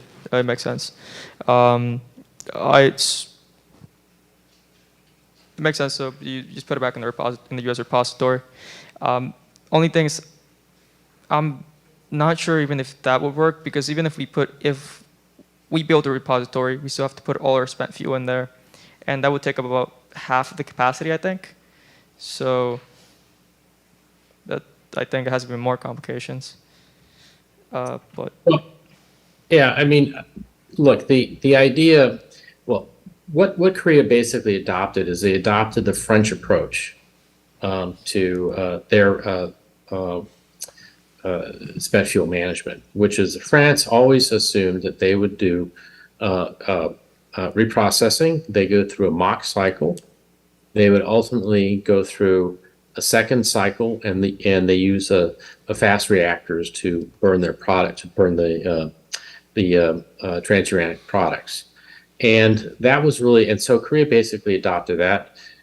The problem was that, in my view, is Korea spent more effort developing their reprocessing capability and not their use capability, meaning that they designed a prototypical sodium fast reactor, which was a burner reactor, but it always lagged behind their pyroprocessing.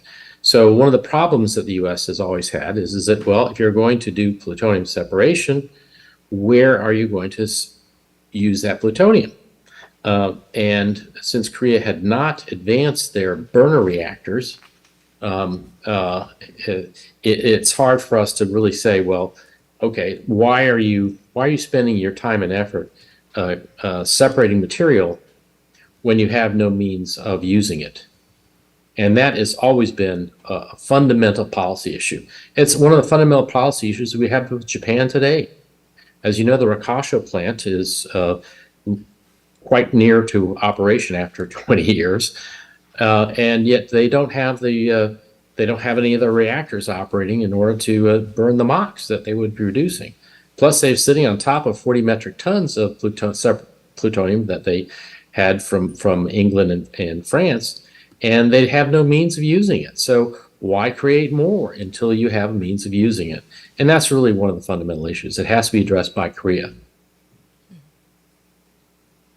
Well, as you know, the South Korean government has long been taking sort of two-track approach. One is obviously disposal of spent nuclear fuel, and there's the second plan that was updated after the public deliberation of spent nuclear fuel policy.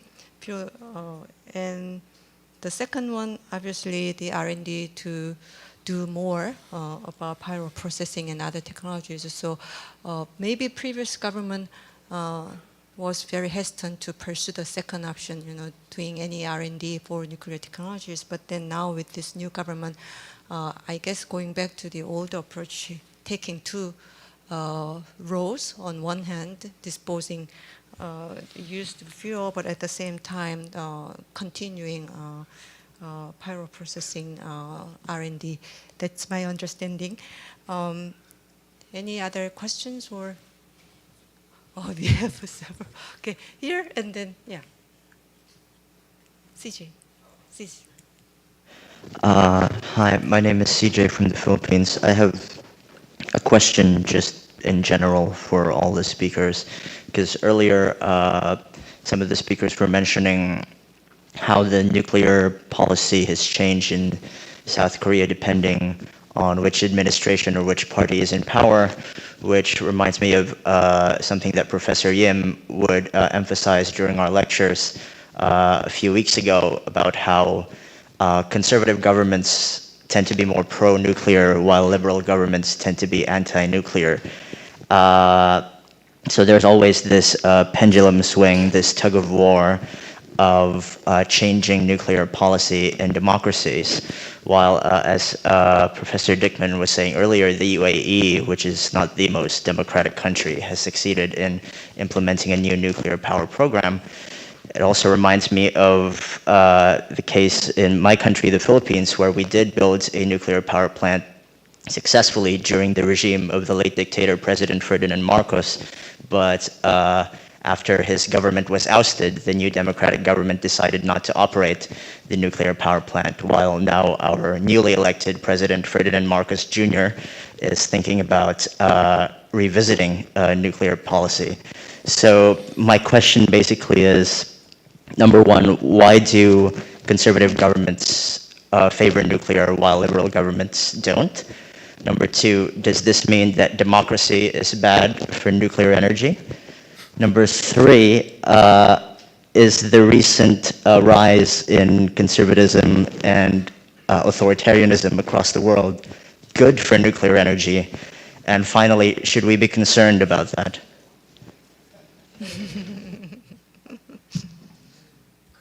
Well, not necessarily our speakers, but also here our distinguished.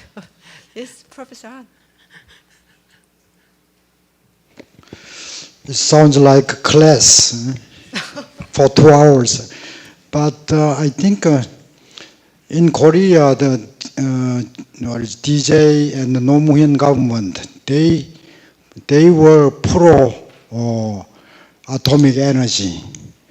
And because of their five-year energy promotion plan, we developed APR 1400 and also achieved the export to UAE.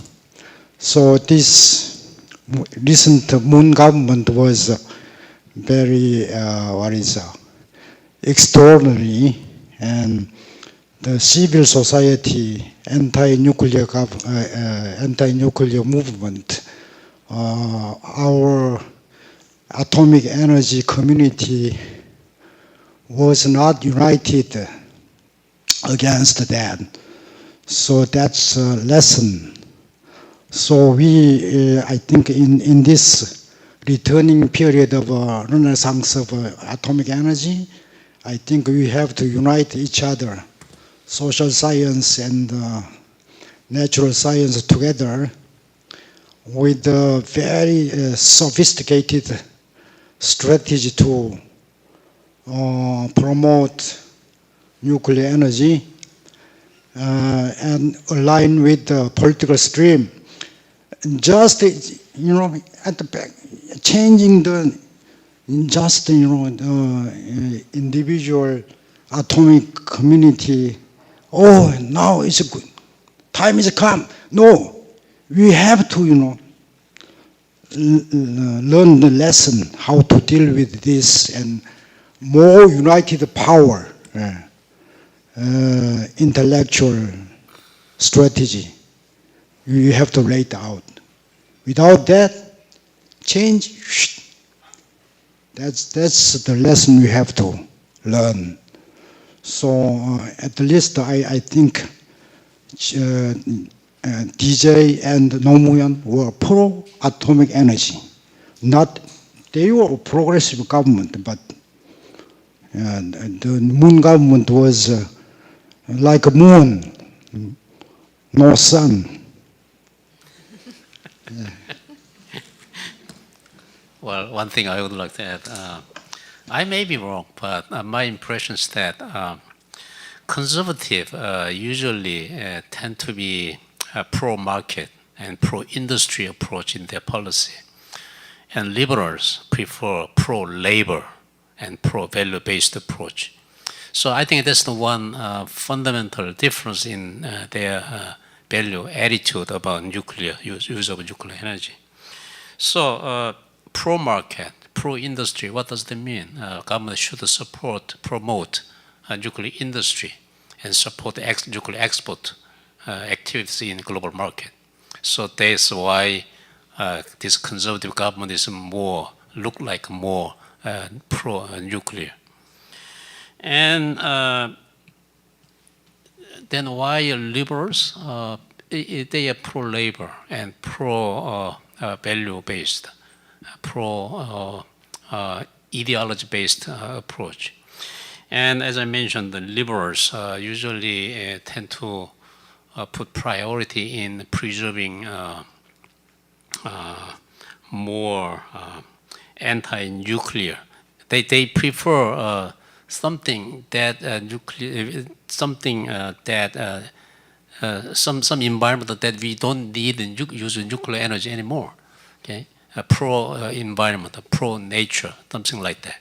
So I think that's the rough connection between the rough difference between conservative and liberal in South Korea. But that's my own personal theory, and I may be wrong.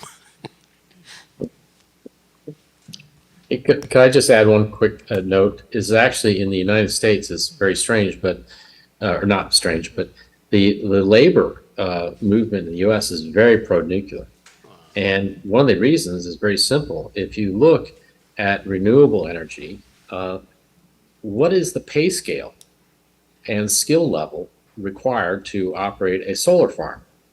It's nothing. It's people washing the solar panels. That's the major skill set. But in a nuclear power plant, the skilled labor there is much, much higher paying. And so the labor community in the U.S. is one of our strongest supporters. They are the ones who go to actually approach the liberal organizations in Congress and support nuclear. So it's a little different and it's very strange, but that's what's happening in the U.S. I do think that those are a very interesting set of questions, and I think that nuclear is fundamental to energy security, and I think that all governments ultimately recognize, liberal or conservative, that the only way for them to secure their economy is to make sure they have energy security. And if they're excluding nuclear, then they have to rely on things like coal. And that's becoming to a realization for many countries that if they still want to achieve the climate goals, they're going to have to find ways to decarbonize their energy sectors. And there's very few ways to do so that are non-intermittent unless they go with nuclear. I guess, Mr. Ko has some. I'll just make a brief comment. Again, I don't need to add any comments with respect to implications of progress versus conservative in terms of nuclear power. But the fact of the matter is we could happen to have a very massive industrial base. We manufacture a lot of semiconductors, consuming a lot of electricity. For example, when SK Hynix is building their new plant in Yongin area, they actually constructed their own power plant fired by gas. So all these factories we have on this peninsula require a lot of electricity, and this is where we actually operate our economy. So it's in the wake of this Ukraine crisis, it became very obvious we will need to shore up our energy security. In terms of energy security, obviously one important element of security is how to secure the necessary energy sources. We realize that we are having 100% dependence on foreign imports of oil and gas, coal for our power generation. So simply put, we will need to find a way to reduce our dependence on foreign imports of those oil, gas, and coal we use for our power generation. And the connection, there's nothing like a nuclear power, despite all disadvantages that may come along from nuclear power as well. Simply put, with a small amount of fuel, we can generate a lot of electricity. That's what's possible in nuclear power area, and that is why we simply need to look at this nuclear power a lot more seriously these days because of what's happening in the European countries. Thank you. Everyone has something to say on this question, and maybe as a political scientist, Professor Miller has maybe authoritative answer to the link of political ideology or partisanship and nuclear power stance. So can you just ask for your view? Do you any microphone? Oh yeah, over there.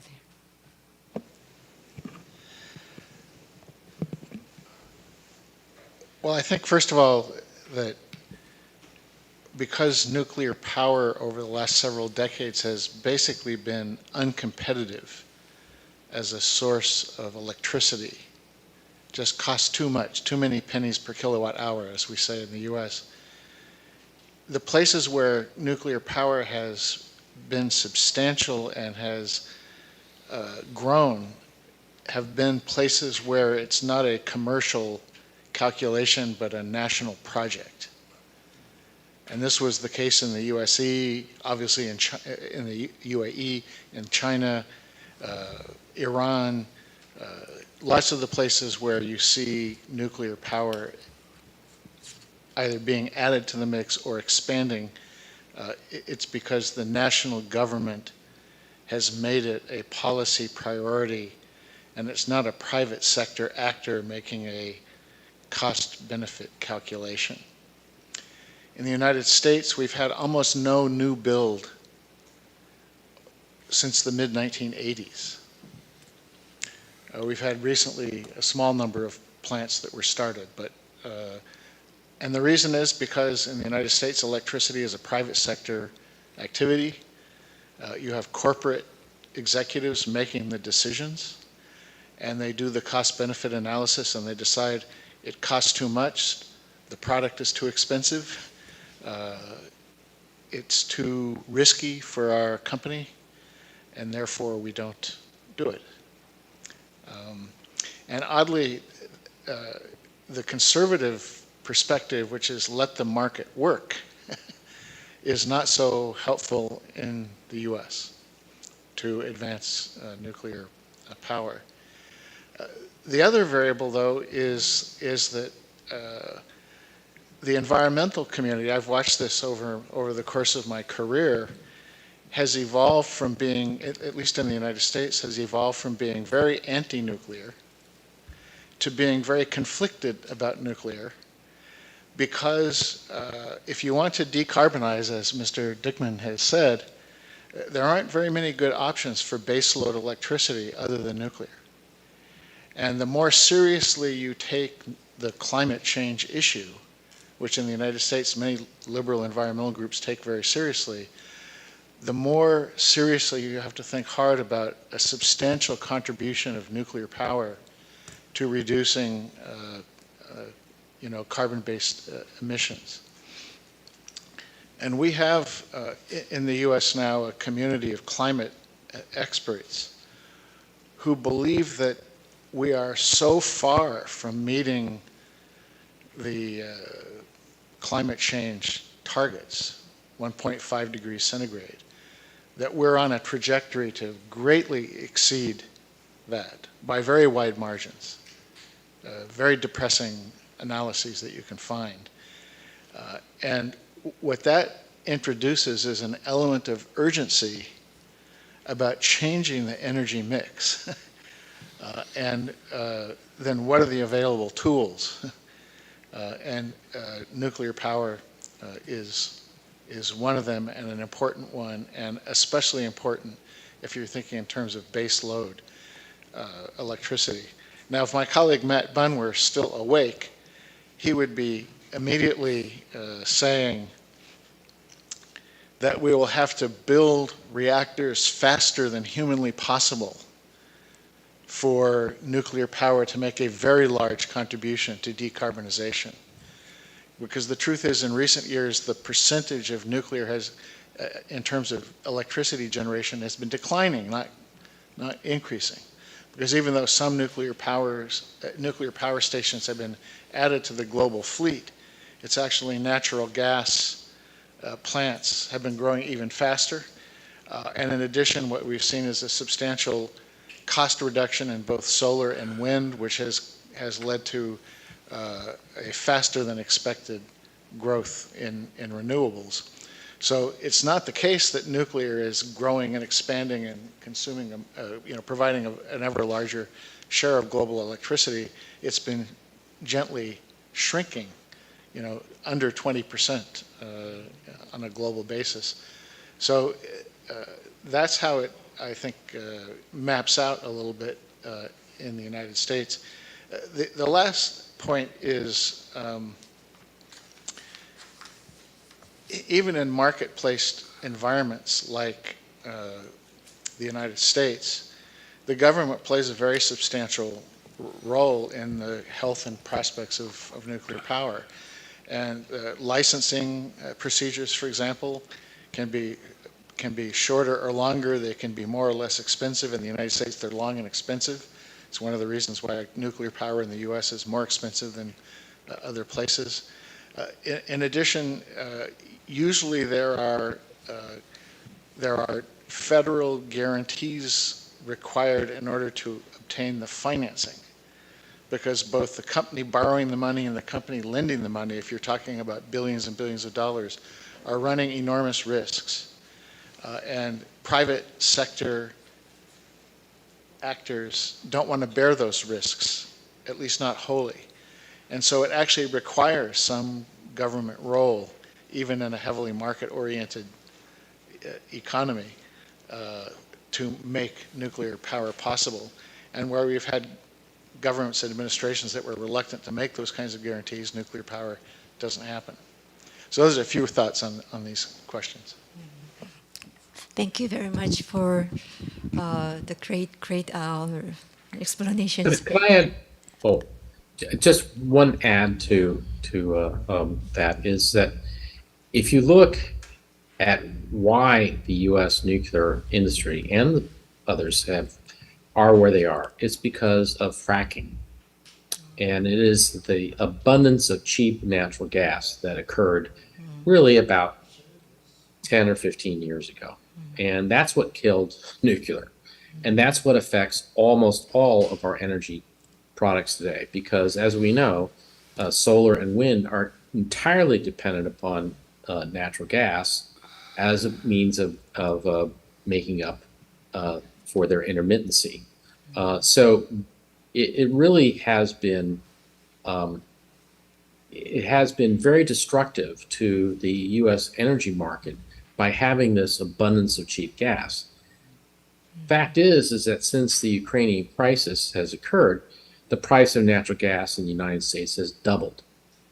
And so therefore, nuclear is starting to look more economic in many ways as we start to look at natural gas prices going up. And this is the problem when you have an infrastructure totally reliant on a fuel source that has this sort of variability. And so this is one of the other dynamics that's occurring in the U.S. right now, is gas is becoming much more expensive. It's making markets change their direction. And I don't see any decline. I don't see us going back to this super cheap natural gas that we had 5 years ago. I think we're headed upwards. Yeah, I guess these are very interesting and important observations. So we are almost getting close to the end, and although we have a very renewed interest in nuclear power since the outbreak of the Ukraine crisis, it seems as Professor Miller and also Mr. Dickman pointed out, because of some legacy effects of the previous decisions, institutions, or policies, also here and in the United States, the reality of the so-called nuclear renaissance again seems to be a little bit distant so far, but it seems it's going to take a lot of effort in order to have a really meaningful bloom of nuclear power, given all these legacy effects. And I guess we have maybe one comment or question time. Okay. Hello, thank you for the opportunity. My name is Cecilia and I'm from Indonesia.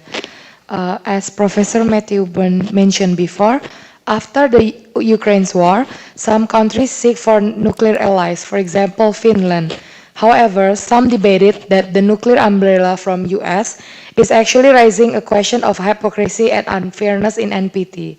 He also mentioned that the Ukraine's war has a negative aspect in nuclear energy, which is a reminder of danger of nuclear technology. My question is, how are these already existing and future alliances may prevent or affect the nuclear non-proliferation and the nuclear energy sector? Thank you.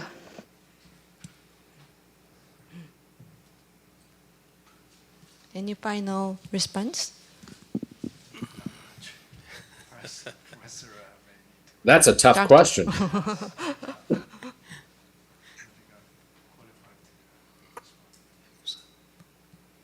Dr. Lee So, or well, I think my personal view is that the Russians are weaponizing nuclear power plants, and they're clearly using them as a leveraging point.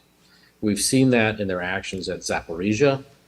We've seen that there's a reluctance clearly on the Ukrainians to try to deal with what the Russians are doing at the Zaporizhia power plant, which is essentially serving as a launching base for attacks on Ukraine. And so you're right. I mean, there is that issue. Now, personally, I have a fair amount of confidence that the Russians don't want those facilities damaged and destroyed, so they're going to be cautious about what's going on. But it's clear that this is an issue, and again, I go back to the point that we have used and we rely on the IAEA as this arbiter, this global organization, which keeps us all on an even keel. And efforts that are being made to undermine their authority really are counterproductive to everybody's use. And I think that, and I made this as a point, in fact, when I was in Korea last week, I felt that it's important for Korea to step up to the plate and support efforts to advance the IAEA for their additional protocol and all our trade arrangements and agreements. So I guess the only answer to your real question is that we have to rely on the institutions that we have today, because the alternative is really not acceptable. Well, if challenge and provocation continues against the non-proliferation regime, the confidence on nuclear umbrella may be even worse. So I think the recent trend is quite alarming because, South Korea is heavily dependent on the U.S. nuclear umbrella. But in responding to Russian signal and China or North Korea's nuclear provocation, what kind of a signal the U.S. is sending against them? If that signal is not quite confident or trustful, then there may be more voices in South Korea that we should have something of our own, either our own independent nuclear weapon or redeploying U.S. tactical nuclear weapon on Korean territory. So I think that's quite a bad trend, given the recent development in the international security landscape. And so I agree with what Paul said. International coalition and alignment against that kind of trend is quite important. Of course, we cannot reverse that trend overnight, but if we continue to say something against that, perhaps we can at least change the direction of that development. I guess we are almost done. I guess nobody wants to ask any questions. And now finishing this session, like the famous Hegel's saying that the owl of Minerva spreads its wings only with the dusk.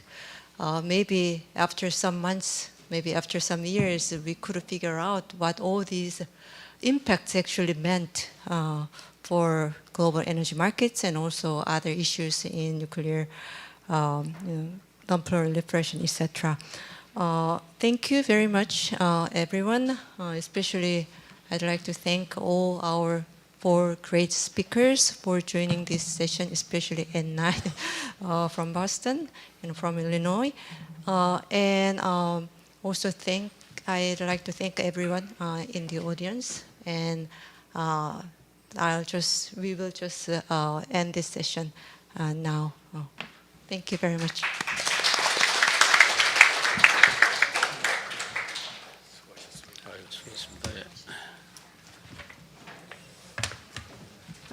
갑자기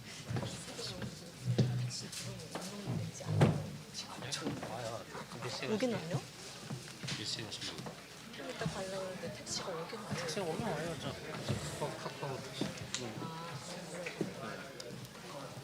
수고하셨습니다. 명함 하나 주세요.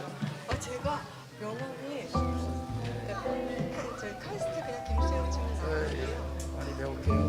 저희 큰애가 이번에 하버드 로스쿨 가요. 그래요? 네. 이번에 졸업했는데 저기 됐더라고요. 저는 근데 로스쿨이랑 아무 상관없어요. 유튜브 광고를 통해 제가 다가가고자 하는 고객의 시선 힘든데 대단한 분이시. 미국에서 하버드에 코로나라서 그냥 다이버시티 아니에요. 거라고 생각했는데 대단하시네.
제목이 없나요?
온라인 연결되셨나요? 아, 예. Okay, it's time to start session number 3. Session title is Prospects of Global Nuclear Non-Proliferation Regime. Okay, I'm Ho-Jin Yu from KAIST, and nice to meet you all. And we have all speakers here, and two of them will present online, and two of them speak offline here in person. And I will introduce our first speaker, Professor Jeffrey Knopf. Professor Jeffrey Knopf is a professor at the Middlebury Institute of International Studies in Monterey. And also, he is affiliated CNS, James Martin Center for Nonproliferation Studies. And also, he is affiliated the Center for International Security and Cooperation, CSEC, at Stanford University. Dr. Knopf received a PhD in political science from Stanford, and he has taught previously at the University of Southern California, UC Santa Cruz, and Naval Postgraduate School.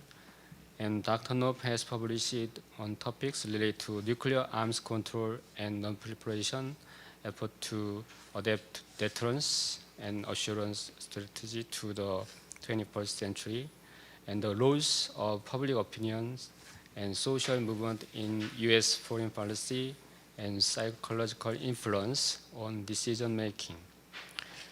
Okay, today he will give a very interesting topic on, the title is The Erosion of the Global Nuclear Order, which will be very interesting to you and very useful. So please join me in welcoming him, Dr. Jeffrey Knopf.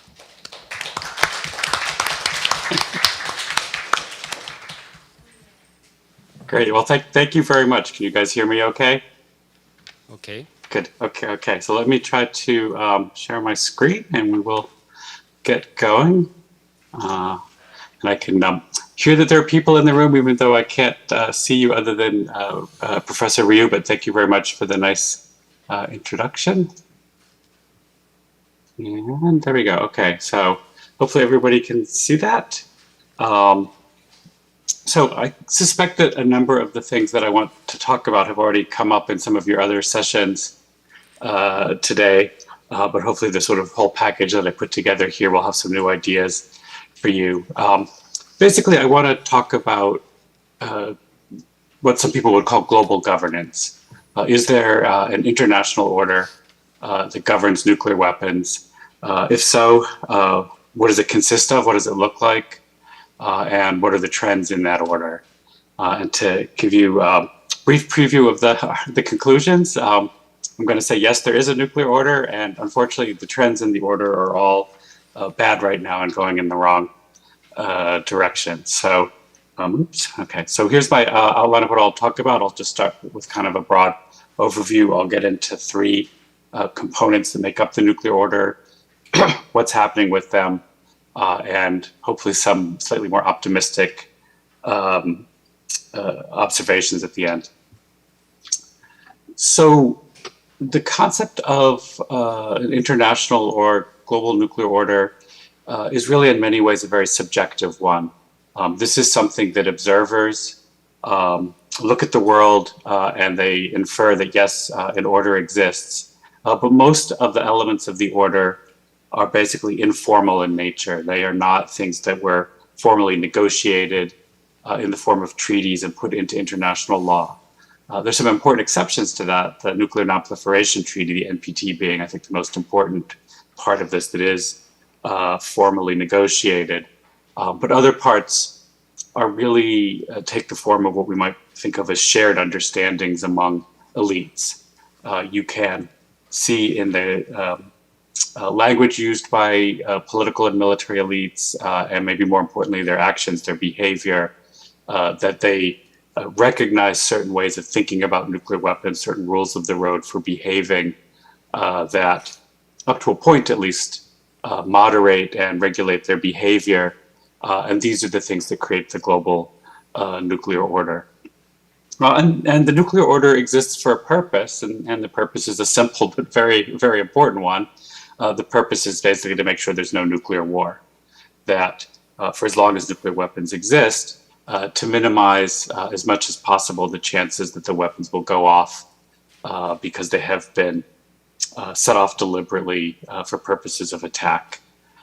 Very important caveat here, the nuclear order that exists today is based on the assumption that nuclear weapons are going to continue to exist, that some states are going to continue to hold on to nuclear weapons. And towards the end of the talk, I'll come back to the question of whether or not that's a realistic assumption, but I think that is where you have sort of shared agreement amongst at least most of the nuclear weapon holding states and most of their allies today.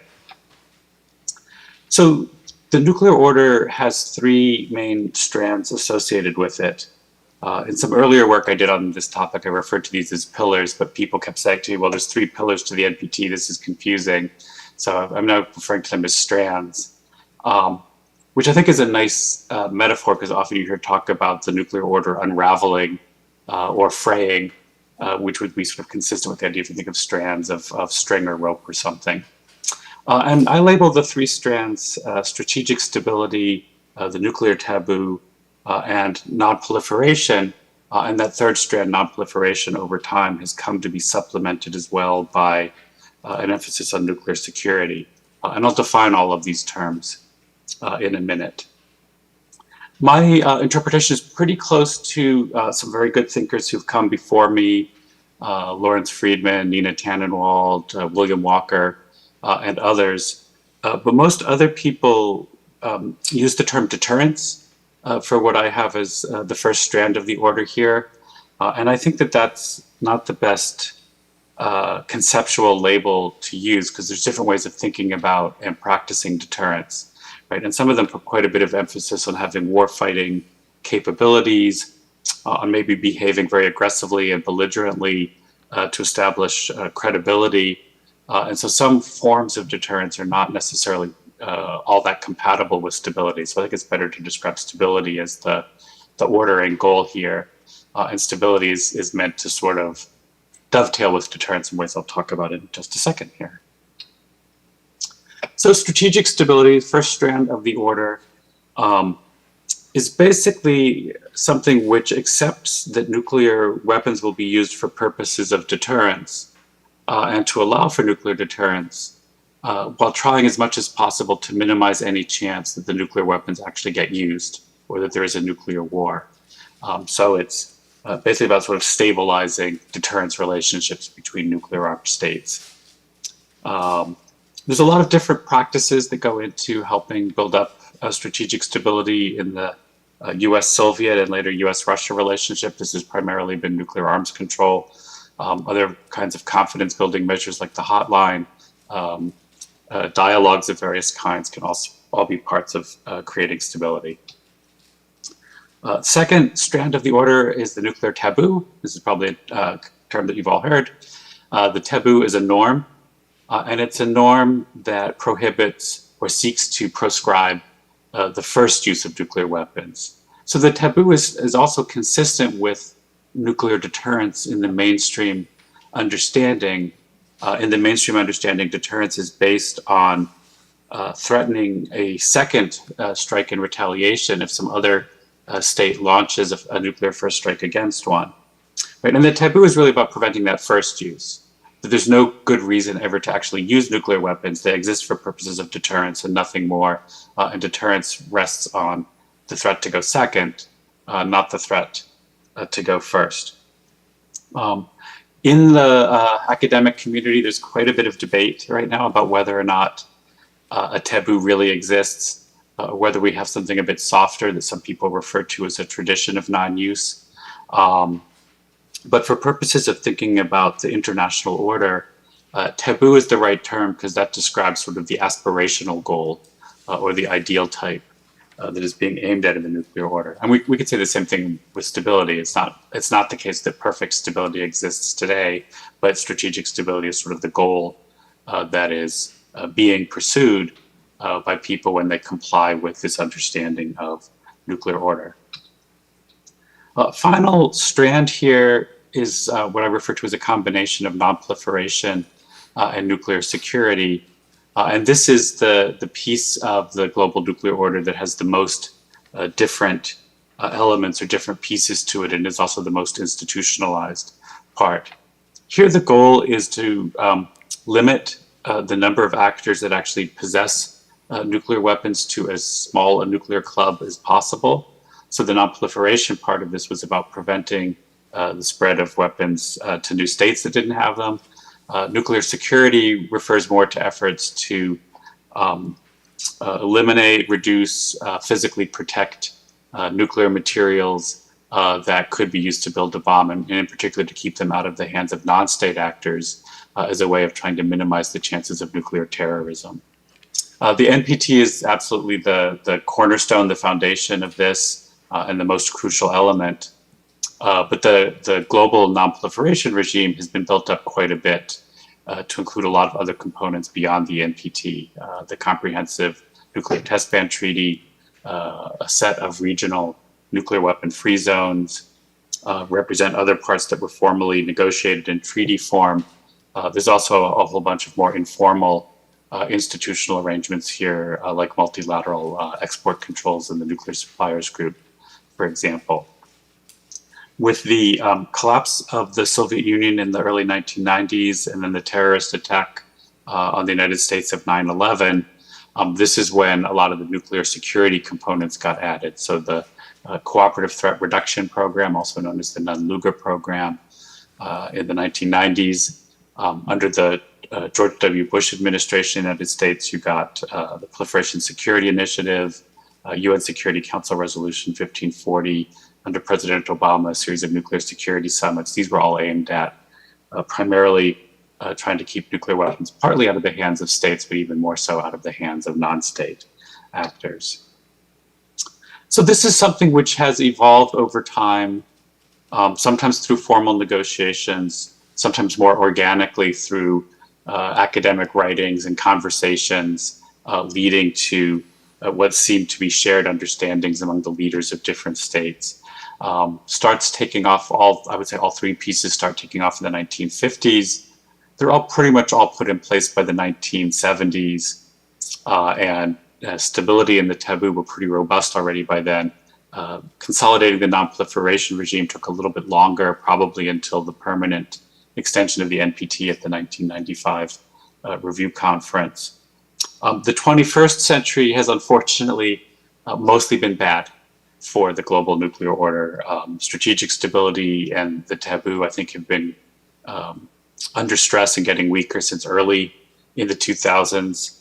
A little hard to say for sure when the nonproliferation regime peaked, but it might have been as recently as 2010 with President Obama's Prague agenda, the New START treaty, very successful 2010 NPT review conference. But the last 10 or 12 years have been bad news for nonproliferation as well. So let me take you through the thing which is hinted at in my title, the erosion part of the global nuclear order. And this will all be really familiar to you, so I can do this pretty quickly. If arms control was the primary thing that was creating strategic stability, arms control is on the brink of complete and utter collapse. At this point in time, there's only one US-Russia arms control treaty which is still in force, the New START treaty that was negotiated by the Obama administration. When President Biden came into office, there were some talks between the United States and Russia on a possible successor treaty to New START. With the invasion of Ukraine, that's collapsed. There are no talks right now. And none of the other relevant parties are talking. China is not interested in joining the US and Russia in arms control. India and Pakistan do not have meaningful arms control negotiations. So this is hanging by a thread right now. Another problem here is very robust nuclear modernization programs that have been undertaken by all of the 9 nuclear weapon possessing states. And some of the weapons systems which are being developed are particularly not very compatible with stability. So for example, short-range tactical nuclear weapons in Pakistan are destabilizing in the context of the US, in the context of the India-Pakistan relationship. US moves to develop and deploy a new generation of low-yield nuclear weapons, probably on balance not helpful in the US-Russia relationship. China modernizing very aggressively, that's not helpful either. But in some ways, the biggest problem is the last bullet point here, which is just the political relationships bilaterally are getting really bad. The US-Russia relationship is terrible, the US-China relationship is terrible, and those are bad news for stability. The nuclear taboo also seems to be getting progressively weakened over time. And I think maybe 2 big developments here were important. One was the immediate aftermath of 9/11. The United States under the George W. Bush administration embraced a doctrine of preemption. And as part of that broader preemption doctrine, there were some pretty robust hints that the United States might consider using nuclear weapons in a preventive first strike if US leaders deemed it necessary to take out WMD capabilities of a rogue state or a terrorist group. And importantly, this didn't mean just nuclear capabilities, but maybe biological or chemical as well. So pretty clear embrace of a willingness to use nuclear weapons first. More recently, I think the single biggest set of actions that have really chipped away at the taboo has been the rhetoric coming out of President Putin and the Russian government. There was a very famous speech that Putin made in 2018 unveiling a whole new generation of nuclear weapons in Russia, even included a video that seemed to show a nuclear warhead aimed at Mar-a-Lago, President Trump's resort in Florida. And then obviously, and I think you had a whole session on this already, a lot of the comments and actions taken by Russia on the eve of the invasion of Ukraine and since their troops went into Ukraine has hinted very strongly at the possible willingness to use nuclear weapons if the United States and NATO intervene too forcefully in the Ukraine conflict. So obviously none of that is consistent with the norm against using nuclear weapons first. And it's in my opinion, been very damaging to the taboo. Finally, the thing which is, I think, most central to your meeting, the nonproliferation regime, and unfortunately the trends here also are almost entirely negative. Everybody will be aware that, I guess it's yesterday now, the NPT review conference, delayed from 2020 because of COVID, finally got underway. There are lots of people who monitor this much more closely than I do, but I did pick the brains of my wonderful colleague, the CNS director, Dr. Bill Potter, before he left for New York. So I trust his readouts, and he was quite pessimistic about the prospects for a successful conference. There probably either will be no consensus, or if there is a consensus final document, it will be a very watered down, lowest common denominator kind of document. And in addition, there's a lot of other things that are happening, really diminishing chances of reviving the Iran nuclear deal. I understand there was a whole session about the implications of the Russian invasion of Ukraine today, so I won't say much more about this, but there's been a lot of talk that the Ukraine war might spark new interest in proliferation. And really, there's not much on the table right now by way of new initiatives or new negotiations. It's very much a defensive rearguard action right now to try to preserve what exists rather than to add new things. The other very long-running point of contention, and this will be the final thing I turn to, is that many of the world's non-nuclear weapon states and their allies in the NGO community have long been dissatisfied with the disarmament pillar of the NPT and whether or not there's really adequate progress on that. There's a lot of disagreement here. The United States has tended to argue that the US has been in compliance with Article 6 in the NPT, which calls for good faith negotiations to achieve eventual, no date specified nuclear disarmament. But most non-nuclear weapon states don't buy it and think that the nuclear weapon states are trying to hold on to nuclear weapons forever. One sign of their discontent was the negotiation of the Ban Treaty, more formally known as the Treaty on the Prohibition of Nuclear Weapons, which was adopted in 2017. So here's my own personal interpretation.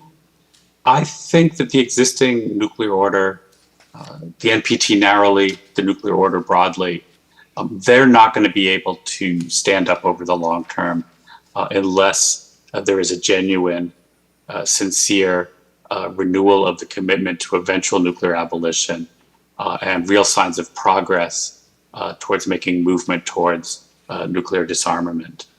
And the reason I think that's true, it's partly keeping the grand bargain and fulfilling Article 6, but more broadly, it's what we might call cognitive. I think one of the things that underlies all the pieces of the nuclear order, one of the things which helps keep nuclear peace and avoid nuclear war, is that people have a certain understanding of nuclear dangers, what it would mean to fall into a nuclear war, how things might go wrong, how people might lose control over events and see this happen. And the dangers of nuclear war are the core argument that people make when they make a case for nuclear abolition, when they make a case for global zero. So all the arguments that people deploy in favor of nuclear disarmament, even if we don't get to disarmament anytime soon, those arguments also reinforce all the existing elements of the nuclear order. They make us want to make deterrence as stable as possible. They make us want to observe the nuclear taboo. They make us want to maintain the nonproliferation regime. And for me, the vehicle for getting there is not so important as the fact of making the argument and trying to find a way to persuade nuclear weapon states to get on board with the argument. So this might be the TPNW, it might not. I'm personally agnostic about that, but I do think some form of commitment to disarmament is crucial. And along the way, we absolutely have to preserve a strong NPT, because otherwise, if you have a lot more nuclear weapon states and the nonproliferation regime erodes, disarmament gets that much further away and that much harder to negotiate. So final thoughts, and then I'll end. If what I was saying up till now is true, and we've had a lot of erosion in the global nuclear order, it might be possible to be very pessimistic and say, it's too late, right? The Russian invasion of Ukraine really hurt if the NPT review conference, collapses by the end of August, we're on the path to destruction and nothing can be done. I'm not quite that pessimistic. So let me end with a note of hope here. Right? This isn't just the business of states. This isn't just the business of governments. Civil society has a role to play here, right? And historically, civil society in the past has played a very important role. Right? The most important thing that is the underlying piece of all the elements of the nuclear order is that leaders and other elites basically have a healthy fear of nuclear war. They understand that nuclear war would be really bad. They understand that we might stumble into it despite our best intentions not to. They understand that this creates requirements to behave very carefully. Right? And all sorts of things can contribute to that understanding of nuclear dangers. Popular protest movements, NGO activities, academic research. I actually think popular culture in the past has been really important. Movies like Dr. Strangelove. So anything that civil society does, anything that educational organizations do to raise awareness of nuclear dangers is good. And according to my colleague, Dr. Potter, the one thing that he thinks might come out of the NPT review conference, even if nothing else does, would be a renewed commitment to nonproliferation and disarmament education, which would be a good thing for my institution, for all the institutions sponsoring this conference. So fingers crossed. Hopefully we get at least that, if nothing else.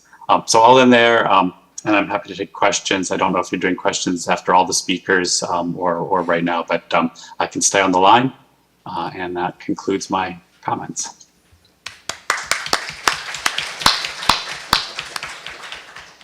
Thank you, Professor Knopf. Very enlightening and informative talk. And he promised he will stay online, so we can continue the panel presentation.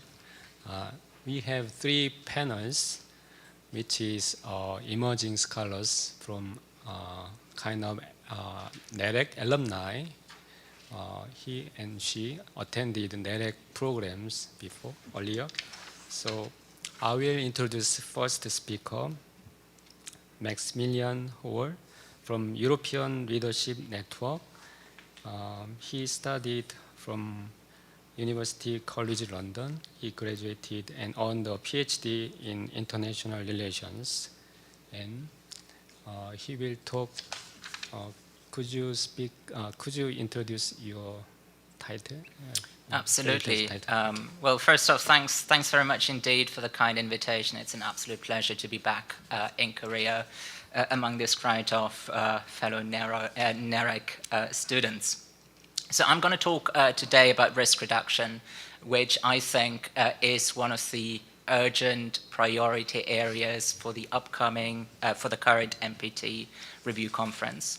So I think it's fair to say, first off, that the stakes of nuclear diplomacy couldn't be higher at the moment, and they certainly have long-term ramifications for international security. That is particularly because of President Putin's invasion of Ukraine, which seeks to alter by military force the world order. At the same time, you have other nuclear powers that try to subvert this military adventure, so the potential there for escalation is immense in my view. This also means that decisions are taken now by governments pretty much in the heat of the moment that will determine the course of international security for years to come. And this is why, again, in my view, sober track 2 advice to governments is more important now than ever before. And this is why I'm so delighted to have the opportunity to speak about risk reduction today. Now, there are 3 points in particular that I wish to make on this. First, the current competition in international politics indicates a shift towards an increased emphasis on nuclear deterrence, making progress on the disarmament pillar of the NPT difficult during the upcoming NPT review cycle. This makes risk reduction an urgent priority. Now, risk reduction refers to efforts to mitigate the risks that could produce any use of nuclear weapons, such as miscalculation leading to an inadvertent escalation of conflict. Second, states do not share a common understanding of nuclear weapons risk, which has impeded agreement on and the implementation of substantive risk reduction measures. And this also means that many of the risk reduction conversations to date have been about the approach to risk reduction instead of actually having a conversation about risk reduction measures themselves. The nuclear-armed states in particular tend to speak about so-called strategic risk reduction only. Now, strategic risk reduction essentially means ensuring that nuclear deterrence does not fail by countering risks that could undermine nuclear deterrence relationships. On the other hand, non-nuclear weapon states prefer to speak about nuclear risk reduction, which is a much more comprehensive risk reduction conversation. In other words, they seek to eliminate nuclear weapons per se and the risks stemming from the very possession of nuclear weapons per se. So my point is that risk reduction is in the interests of all states, irrespective of their stances on nuclear weapons. And therefore, states should set their disagreements over the risk reduction approach aside and focus instead on practical measures that could be implemented in the short, medium, and long term. My third point is that the NPT community as a whole should establish a risk reduction working group to explore synergies in their understanding of nuclear weapons risk, and the NPT community should agree on an implementation roadmap for practical risk reduction measures in the short, medium, and long term. So my first point is obvious and deeply troubling. Multilateral arms control has been weakened by severe challenges throughout the 2010s, owing to intensifying great power competition. Key treaties such as the IMF treaty have simply disappeared. In addition, President Putin's invasion of Ukraine appears to have thrown most of the Western world into a new Cold War with the Russian Federation.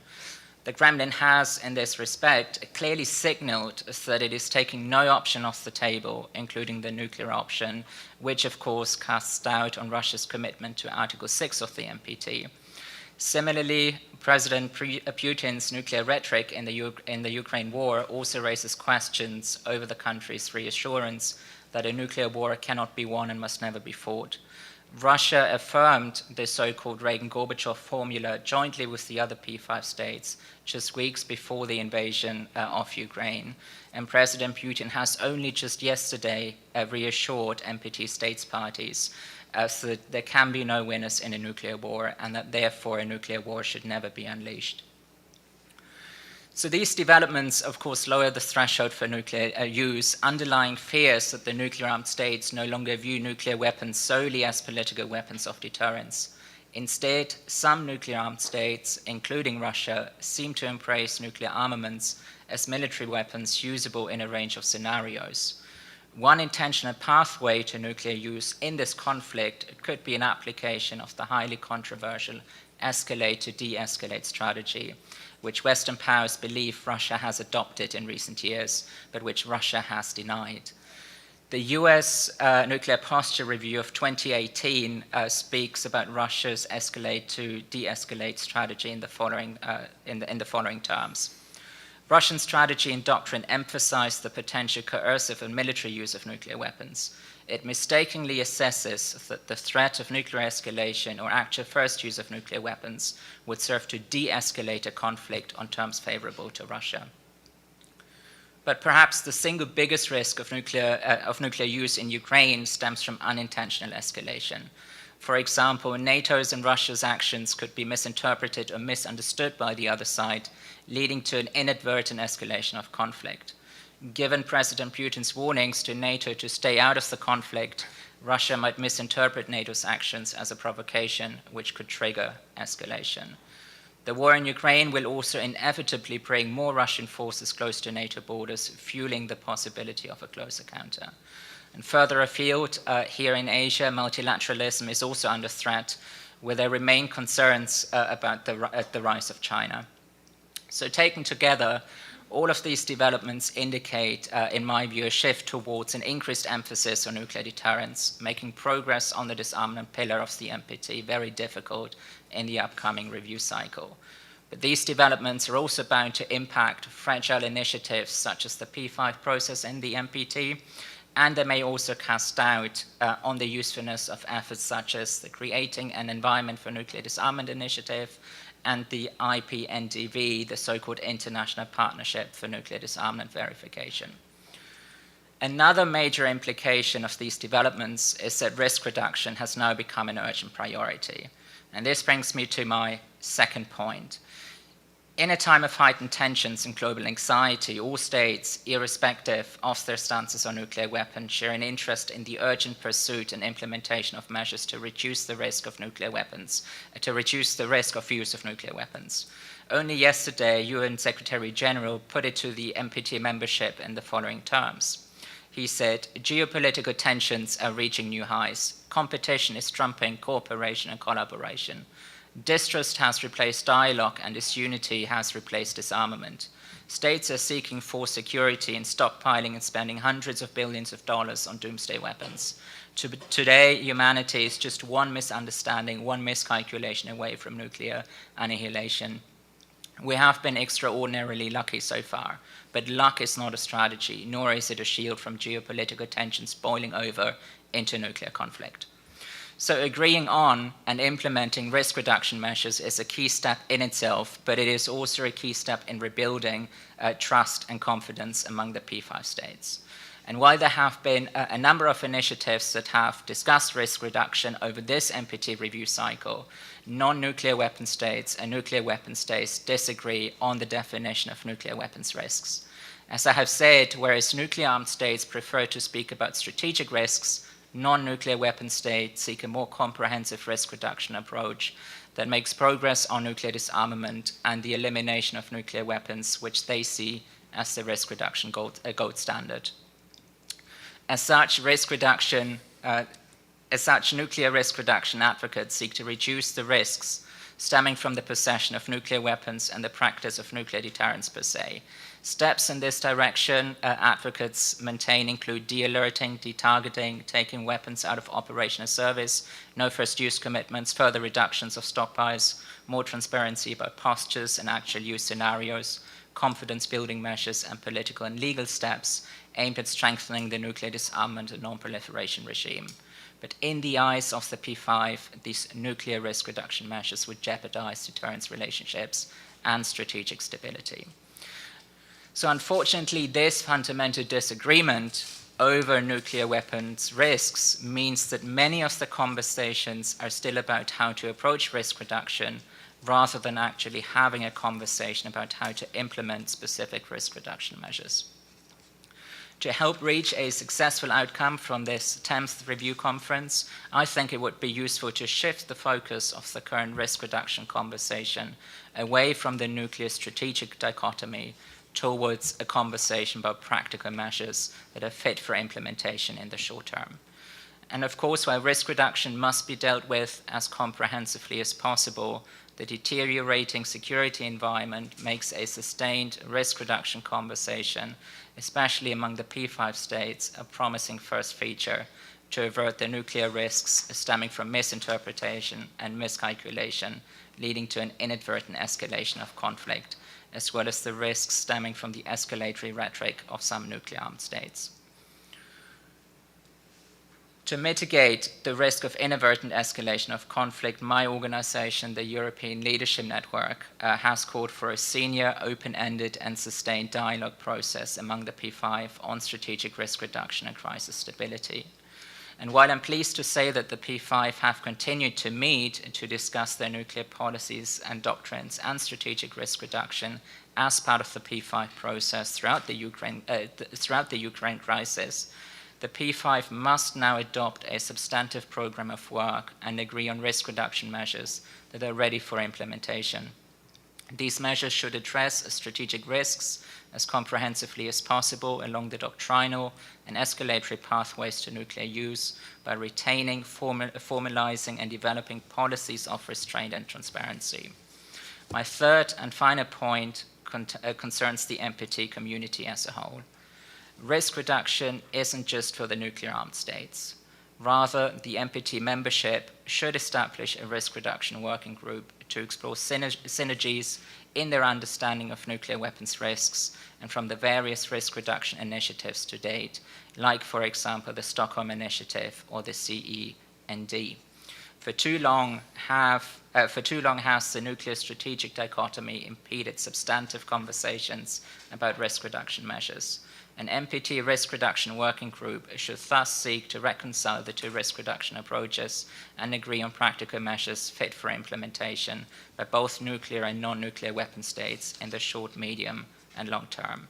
This working group should also commission an expert study to provide a comprehensive inventory of existing and historical global risk reduction measures, and more importantly, decide on feasible substantive measures that could be implemented in the upcoming NPT review cycle. And while the security situation may not be right immediately to follow non-nuclear weapon state course for a no first use policy, the P5 states should aspire to move in this direction. This means offering views on the circumstances under which each of the P5 states might consider adopting a no first use policy.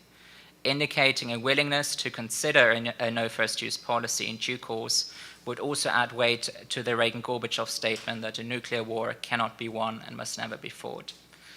To mitigate the risk of unintentional escalation, the P5 should also consider the establishment of a P5 risk reduction center to lessen ambiguity through transparency and information exchange, including through a P5 hotline. And at the very least, the P5 must ensure that existing bilateral hotlines are operational and used throughout this period of heightened geopolitical competition, and that exchanges through the P5 process continue. And finally, while risk reduction must not be viewed as a substitute for disarmament, exchanging frank views in the NPT process between nuclear weapon and non-nuclear weapon states about pathways to nuclear use could also go a long way in laying the groundwork for future arms control and disarmament conversations. Thank you.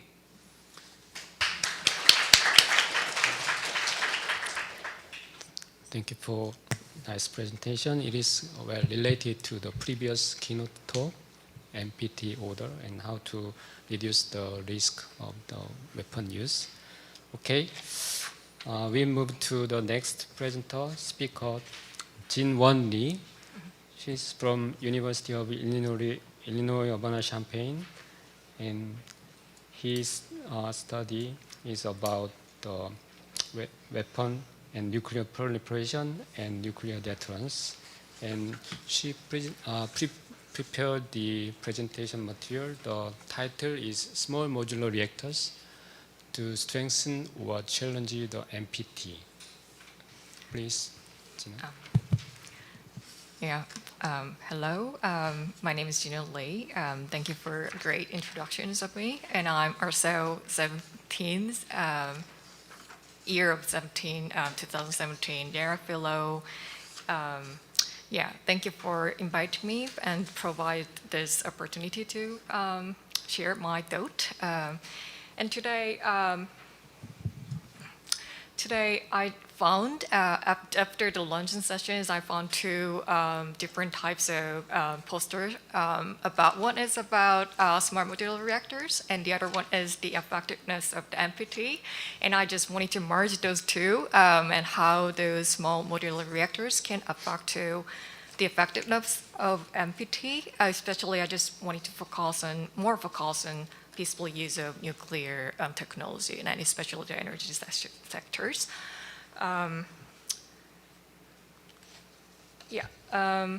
Firstly, I think I can skip these sessions because we already know what are the SMRs, but I just wanted to underline that the modular, the modular shows that the reactors have the systems and that is already assembled as in the factory and then moved to the installation site. So that means that it has some kind of flexibilities, and this could be one of the benefits of the SMRs. And why SMRs? I firstly try to review what are the potential costs and benefits of SMRs and how those new technologies can make some kind of specific and significant impact on those existing non-proliferation regime NPT. And I think that for the first question is how the international non-proliferation regime can work to prevent potential proliferation issues of SMRs. I found that some of the articles and some of the discussion already found of that issues, but I just wanted to try much more focus on analyzing as to whether the emergence of SMR can mitigate the existing problem of the amputee. And I think that that was the problem of the amputee currently could be one of the problem, could be fulfilled or unfulfilled issues of Article 4, peaceful use of nuclear energies, especially the energy sectors. So how those SMR can mitigate or reduce those risks, reduce those problems as well. Let's move to potential cost. But this part is already covered it last sections. So I just do not reiterate the specific ones, but I just wanted to underline that the SMRs also could be subject to a scrutiny of under the IAEA. So this could be one of the burdens for the IAEA's activities. So that could be one of the issues because of the SMRs, it has greater flexibility in terms of its installations, so that can be spread it all over the world. So that could be one of the issues because it's hard to monitor all the reactors at the same time. Okay, so I just wanted to move the potential benefit of SMRs, and could be one of the very vital tool to reduce the greenhouse emissions issues. And I just keep checking that this is one of the good benefit of the SMRs, greater flexibility in terms of locations. So SMR can be located, which is not very fit to the conventional reactors, and that's one of the benefit of the SMRs, and also it also can reduce meltdown risk due to its design. So we can think about safety issues. It can improve, SMR can improve some of the benefits as well. And I just want to underline that this could be one of the very important benefits of the SMRs. It has shorter construction times and affordable construction cost compared to conventional nuclear plant.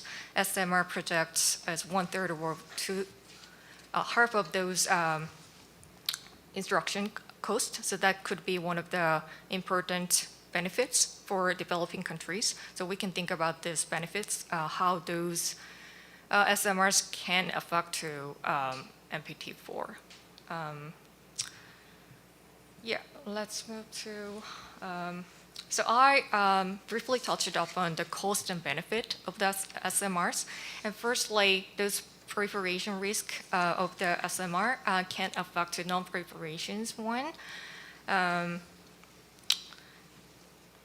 And the other one is the advantage of SMRs, greater flexibility in terms of location, its safety one, and affordable construction cost can affect the peaceful use of energy sectors, Article 4.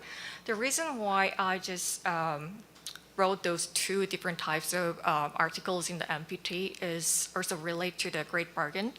When those MPT was emerged, there is a great bargain between the non-nuclear weapon states and nuclear weapon states. And nuclear weapon states, they need to provide certain level of, for the rectifiers, they need to provide certain technologies to use only for the peaceful use of energies. And the other non-nuclear weapon state agreed to not develop and not possess nuclear weapons. So in this logic of great bargains, mostly analyze that non-proliferation clauses has been prohibited, but the other provisions or obligations are under prohibited compared to those, though that is a great bargain between the two sides. So I just wanted to examine that how those small modular reactors can affect to peaceful use of nuclear energy sectors. To analyze that one, I just wanted to emphasize the role of the IAEA. So here, the IAEA was created in order to reconcile the development of nuclear energy for peaceful purposes, but at the same time, they made a great effort to prevent states from using their nuclear knowledge and technology to achieve nuclear weapons. So to analyze how those SMRs can affect to NPT, I think that IAEA's role is one of the important to meet those two different types of obligation under NPT. So IAEA can play the role both mitigating risk of the SMRs and maximizing its opportunity to meet the goal of the NPT Article 4. So I just want to move the monitoring and regulating SMRs. This could be one of the already we've discussed these issues and IAEA surveillance, IAEA's roles to monitor and regulate the SMRs. Here, as I briefly mentioned, that since the SMRs can be inserted in the remote places, such as the island, so it would make some kind of great burden for the IAEA. So they meet the two control to monitor those SMRs, they need to use advanced technologies such as the using cameras and instrument, which can some other advanced technology to monitor, which is located in the remote places. So that is IAEA need to consider about how to enhance its effectiveness to increase effectiveness of the surveillance. So that is the one other things of the IAEA's role. And also, we can think about some of the IAEA's role to enhance the effective implementation of safeguard by design. So IAEA can cooperate with the developers to regulate the SMR's design to prevent potential proliferations. Also, they has posted some of the SMR regulators forums as well. And this could be one of the main IAEA's role to safeguard, to enhance the safeguard roles. But I just wanted to mention about how those SMRs can increase nuclear accessibility for the developing countries, which is related to the NPT Article 4. And there are all three different types of barriers which can prevent some of the developing countries not to use the nuclear energies. Firstly, some of the external event and some of the barriers, some location-based barriers, natural disasters, some high likelihood of wars and conflict, that could be one of the factors we can need to think about to build reactors. But yeah, so SMR also should take into account the safety assessments to build those SMRs. But in consideration of those SMRs flexibilities, these barriers for installations can be mitigated in some senses. So that could be one of the SMR's contributions for mitigating those location-based barriers as well. And I just wanted to move the second financial barriers, which is one of the benefits of the SMRs. We can reduce the construction costs and construction time as well. So countries should have enough financial capability to invest in nuclear energy so far. But due to SMR's benefit, we can reduce some of the barriers. So this could be one of the benefit of the SMRs, and it can increase the nuclear accessibility as well. Now I move to a third one, the technological considerations for initiating a new nuclear power program with SMRs. Though there is some kind of much more accessibility in some countries that as those internet or some of the advanced technologies, we can access much more easily compared to previous era. But still, some countries, they need technologies due to SMR's multiple design, and they need to understand which one is the much more feasible for their countries. So for them, firstly, they need to understand that what kind of design are much more fit to their countries, and they need to have sufficient information. So though the SMRs mitigate some of the barriers, financial barrier, but still they need some technical support for mitigating technological barriers as well. So that is, at that point, I just wanted to underline the IATC program for using SMRs. So IAEA Technical Corporations was created to cooperate, contribute the development of those technologies for developing countries, and they provide some of the training and network opportunities, and they provide some of the forums to expand some of the information for developing countries. And they made a IATC initiated 2-year original project to introduce some of the roles of the SMRs and how those SMRs can help those countries to meet their reduction goals.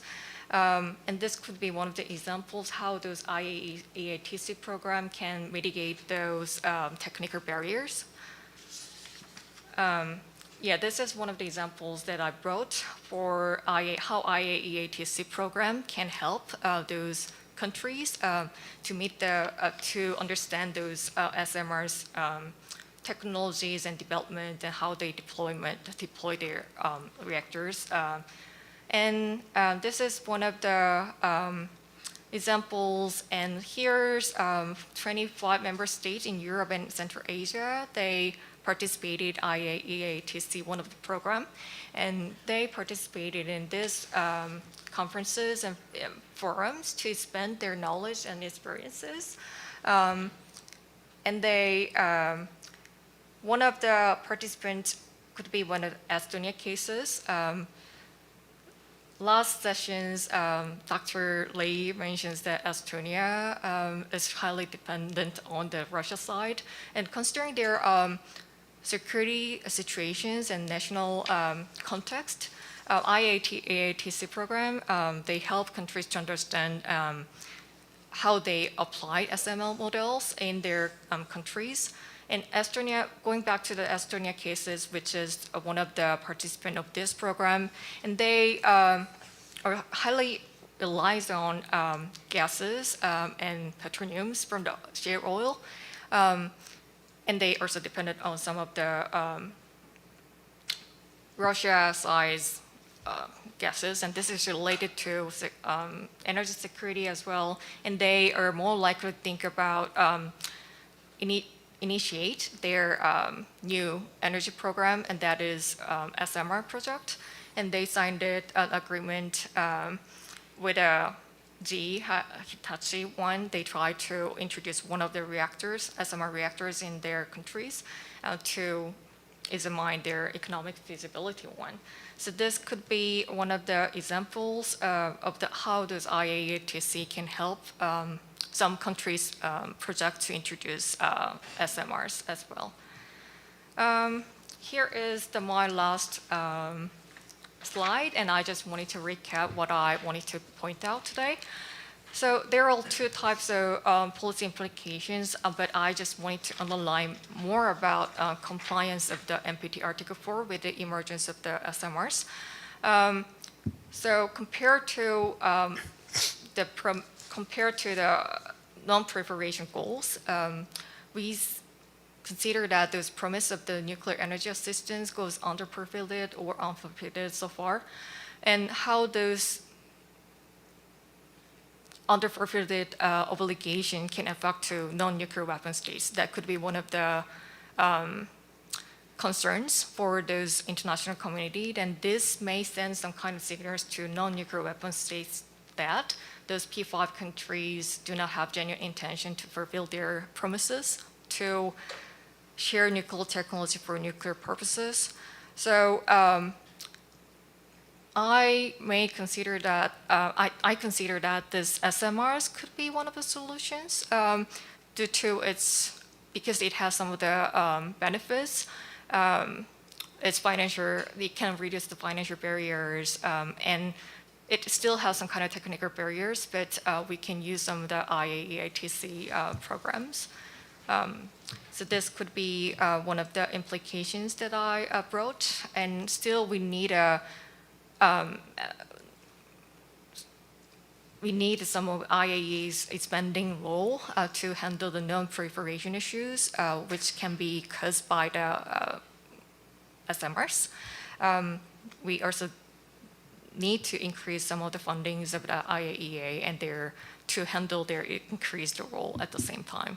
So we can think about the IAEA's both role at the same time to use those SMRs much more in a smart way to meet the goal of the both goal of the NPT. Yeah.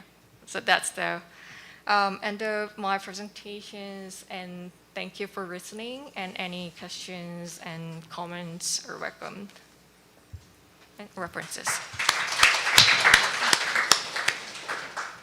Thanks, Jinon. It's very timely because the SMR will expand soon, so many countries are considering to introduce SMR, so we need to prepare the non-proliferation studies of SMR.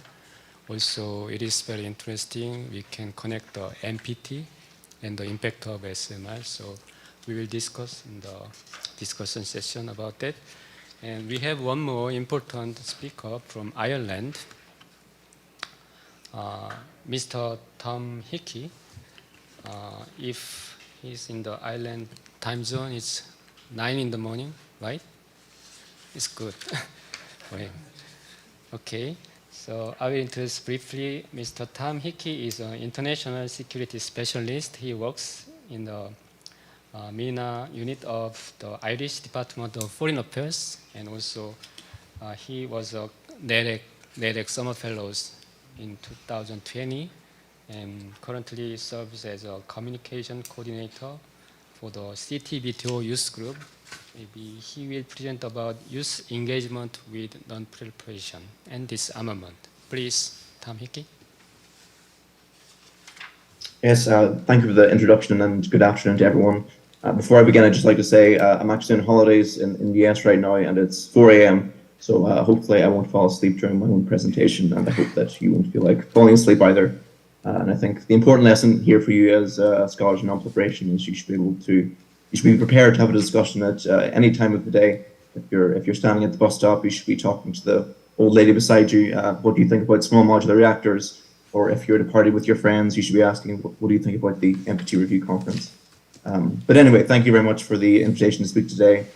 There's been some really great discussions already, and I just want to add an additional focus on youth engagement as it relates to our session on the global non-proliferation regime. So the title of my talk is Old Problems, New Generation, the importance of youth engagement with non-proliferation and disarmament. So as we know already, the challenges of nuclear non-proliferation is very much a global issue that affects everyone. But as we also know, the actual decisions around non-proliferation and disarmament are made by a handful of government officials, and dialogue on the topic is usually dominated by the same small group of think tank experts or academics. And it's also true that we live in an era of crises, several of which have already been highlighted, including the war in Ukraine, regional proliferation challenges in the Middle East, Southeast Asia, and Korean Peninsula, and climate change, to name just a few. But while this big global threat of nuclear proliferation is extremely serious, there's been relatively limited broader public engagement with the issue outside of the small official and policy circles. So I think there's an issue of access and engagement, particularly for younger people, importance of nuclear non-proliferation in the area of so many different competing crises. And the answer for me is we need to amplify the voices of the youth, educate, engage, and evolve the next generation in solving what is one of the most complicated challenges that we continue to face in the 21st century. So you might be asking, how do we do this? And I think a useful framework here would be through the United Nations Security Council Resolution 2250 from 2015, which is the Youth, Peace and Security Agenda, or YPS. And this was really the first international policy framework that highlights the very positive role that young people can play in conflict resolution and peace building globally. And the resolution states that young people play an important and positive role in the maintenance and promotion of international peace and security. And also in this context, it's important to note that the term youth is defined as somebody who's 18 to 29 years old, but really you can be, you're only as old as you feel. So if you identify as a youth, then you can probably be part of the youth. And the resolution talks about 5 key action areas or pillars, but I think for the non-proliferation context, 2 of these are particularly relevant, and that's participation and partnership.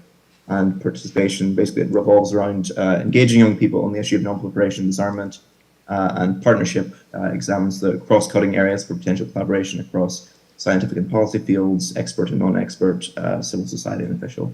And I'll mention some of the ways we can drive participation and partnership later.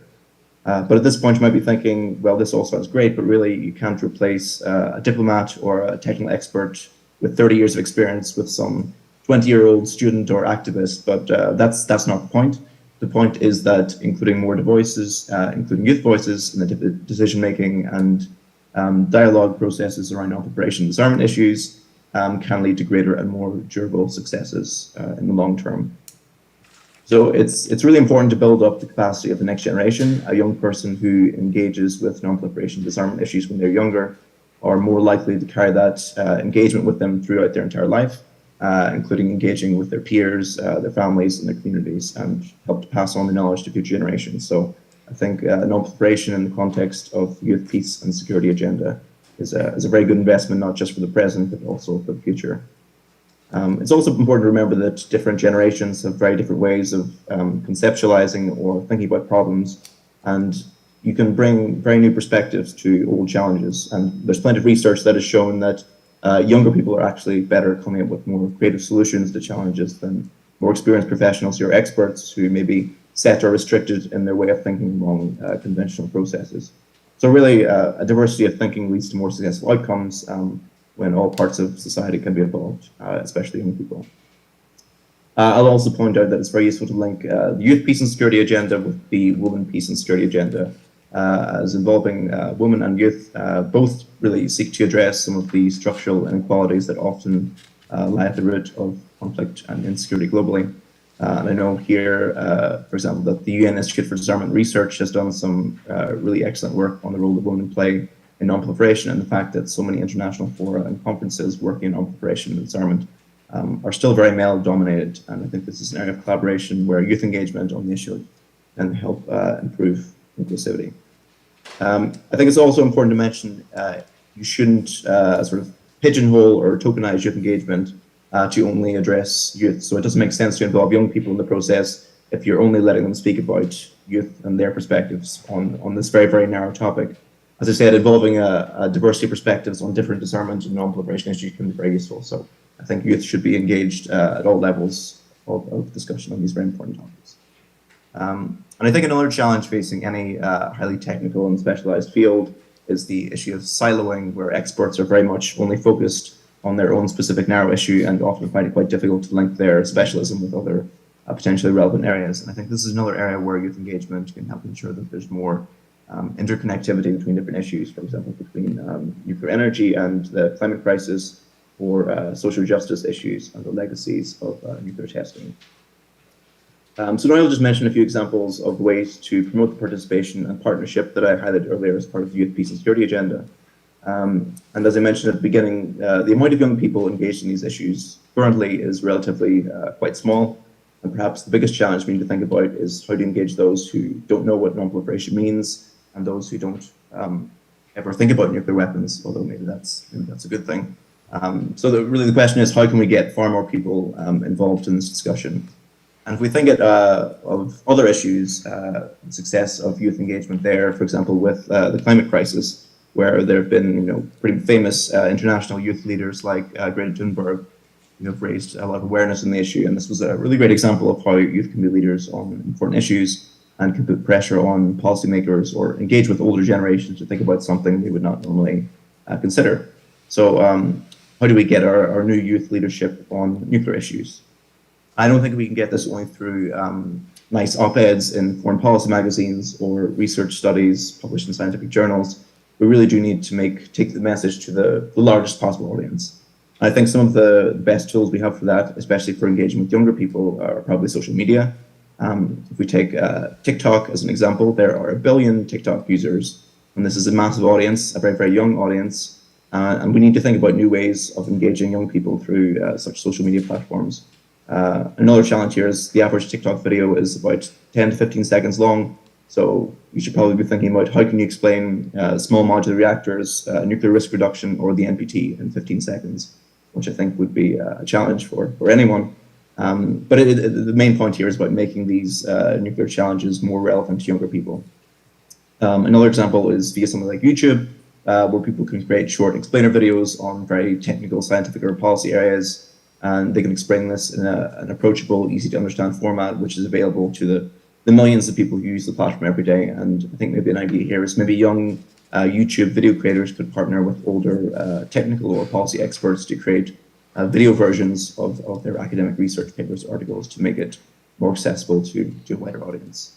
And on this point, of course, we're living in the information age. There can be risks when people are sharing information that isn't always accurate or it's misinformation. But again, I think this partnership between younger people and older experts can help ensure that accurate and reliable information is being shared in a format which can compete with disinformation campaigns.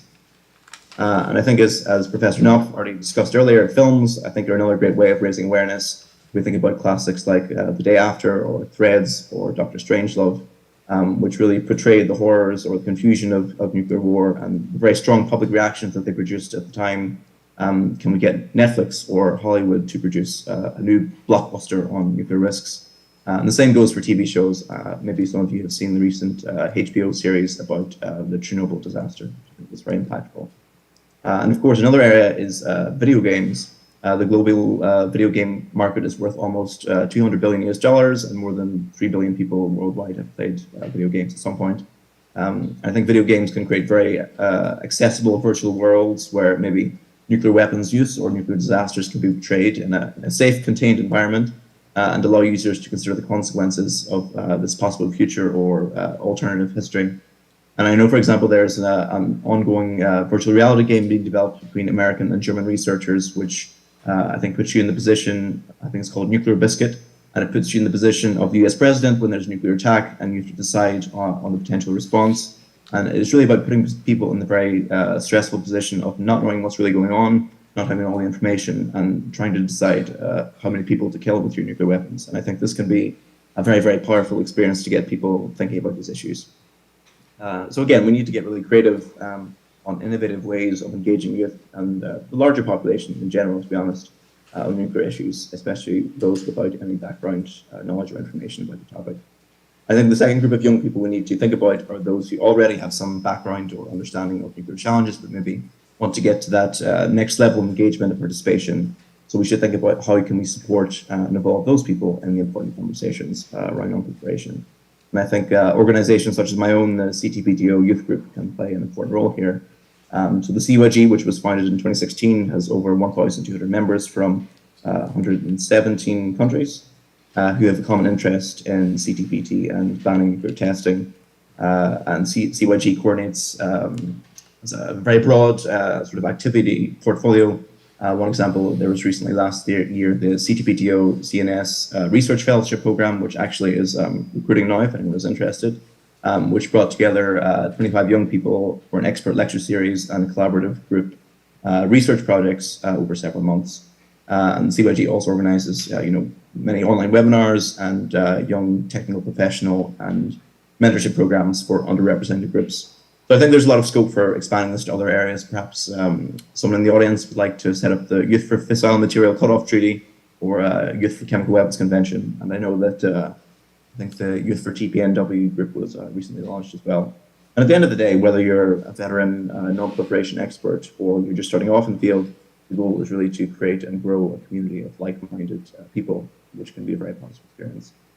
I know also that the UN Office for Disarmament Affairs has the Youth for Disarmament program, which has run a number of very successful events around youth engagement in the past.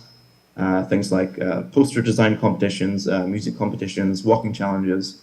And I think here is another key point, is that young people getting involved in these issues should not only come from policy or technical backgrounds, they should be involving people from many different backgrounds. We also need artists or sports people or social media influencers. I think this can all contribute to further engagement and awareness. And I think final point, for me, education is one of the most important elements of youth engagement with non-proliferation and disarmament, whether that's through traditional university degree programs or short courses run by think tanks or technical organizations. And one example, of course, is the NEREC Summer Fellowship, which I was able to participate in a few years ago. It was very interesting. I got to work with somebody from a policy background from South Korea and 2 nuclear engineers, one from Egypt and Cameroon, and we worked on a joint research project about non-proliferation risks of small modular reactors. So it was a really unique and rewarding experience. I think it's also particularly important to note that this education should be, as much as possible, accessible to everyone. I think organizations and governments should really try to support participation from underrepresented groups to support this diversity of thought and creativity that we were discussing earlier. And obviously, nuclear non-proliferation and disarmament are very, very technical and complex issues. And I think that education remains one of the best ways to work towards policies and solutions in the future. And I know that, as Professor Knopf also mentioned, the importance of education has been raised during the MPT review cycle in the past. And I hope, despite the current contentious climate for the current review conference, that the value of education is something that all states can agree on. So just to conclude here, I'd like to commend the already excellent work that is being done on involving youth in non-proliferation and disarmament. But we do have a long way to go, and I would like to encourage each of you here today, whether it's through funding of education programs, mentoring of young professionals, or involving youth in expert research or policy-making processes, think about how you can amplify and support young people's engagement with non-proliferation and disarmament.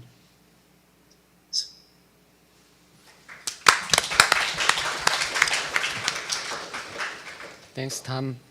Thanks, Tom Hickey. Very interesting, many ways he introduced how to encourage the involvement of youth groups. Also, I thought that it would be interesting if, as a group activity, we can upload our short video about non-proliferation for public understanding. Then maybe people see that video and understand the importance of non-proliferation, and also we can understand how we can communicate with public.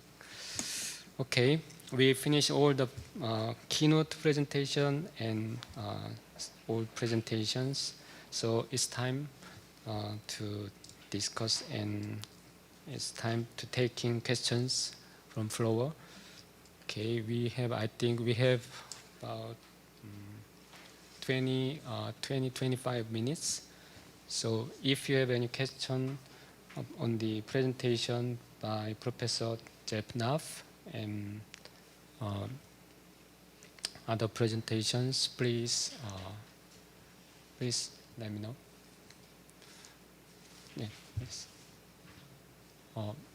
First. I have a question to Professor Knopf. You wrote a book about security assurances and non-proliferation. You edited that book, right? I read the South Korean case very well, but I didn't take a look at Taiwan's case. I am very worried about Taiwan because this morning Chinese expert told me in the panel that China learned a lesson from Russian invasion into Ukraine and learned the lesson that Chinese leadership will threaten to use nuclear weapons instead of using nuclear weapons actually. And then Taiwan's case in denuclearizing Taiwan, Reagan administration took away 80 kilograms of plutonium from Taiwan in 1988. And then I think the US government made some secret assurance: without your nuclear weapons, we will provide security assurance. But in this case, Russia and China playing the threat to use nuclear weapons, then United States for somehow not provide the security guarantee, what will happen? It's difficult. So how do you provide effective and some strong security guarantee instead of security assurance to make them commit to non-proliferation? And that case will tell South Korea, about what will we do, so very seriously. So your a clever answer I'm waiting. Well, thank you very much for the question and for mentioning the edited volume that I did. I wish that I could give you a very clever answer, but unfortunately they're in short supply right now. The project that I directed, we didn't actually have Taiwan as one of the case studies, so I'm not as familiar with the Taiwan case as some of the other ones. Persuading countries to give up potential nuclear weapon programs has always involved a mix of different kinds of sticks and carrots. So security assurances are one kind of carrot that can be provided. In cases like, for example, the Ukraine case, there was also some very large economic incentives, along with the Budapest Memorandum, which, provided a form of security assurances. In the cases of both Taiwan and South Korea, and I'm sure all the Koreans in the room will be familiar with this, there were threats as well. The United States threatened to withdraw military relationships with the governments of those two countries if they proceeded down the nuclear path, and also to withdraw various kinds of economic and technical assistance. The situation today is different, right? It's a different environment in ways which are both good and bad. So the thing that is good is that the non-proliferation regime and the non-proliferation norm are much more strong today than they were in the 1970s, 1980s, when these cases were sort of at their peak. And so I think there's more laws, more bureaucracy, more inertia that would have to be overcome for countries to decide to initiate a nuclear weapon program at this point in their life. The bad news is that the Russian invasion of Ukraine sends a very bad message. A message about the utility of possessing nuclear weapons, which I think a lot of people have exaggerated, but people are taking that lesson. But also a lesson about the weakness of security assurances, which were absolutely violated, unquestionably, through the invasion of Ukraine. So to move from a weaker form of assurance to a strong form of security guarantee usually requires a formal defense treaty. And I think that's very unlikely right now that the United States would offer Taiwan a mutual defense treaty. That in one way, South Korea is in a better position than Taiwan, because South Korea has the alliance with the United States. But given the current U.S. policy of not officially not encouraging Taiwan to strive for independence and just trying to keep the status quo, and given the level of Chinese rhetoric and sensitivity, I don't think a formal treaty between the United States and Taiwan will happen. So what can be done?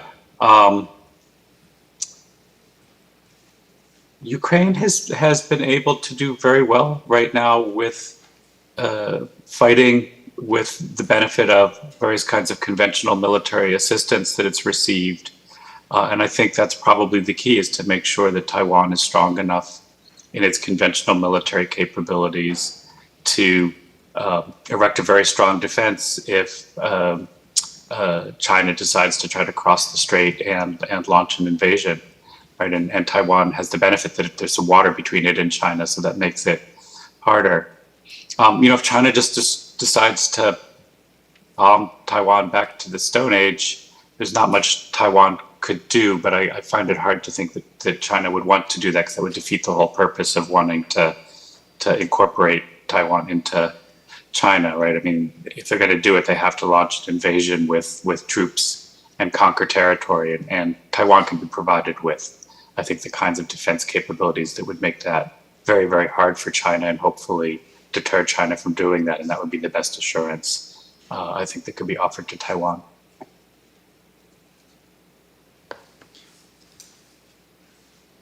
Okay, Adila, maybe?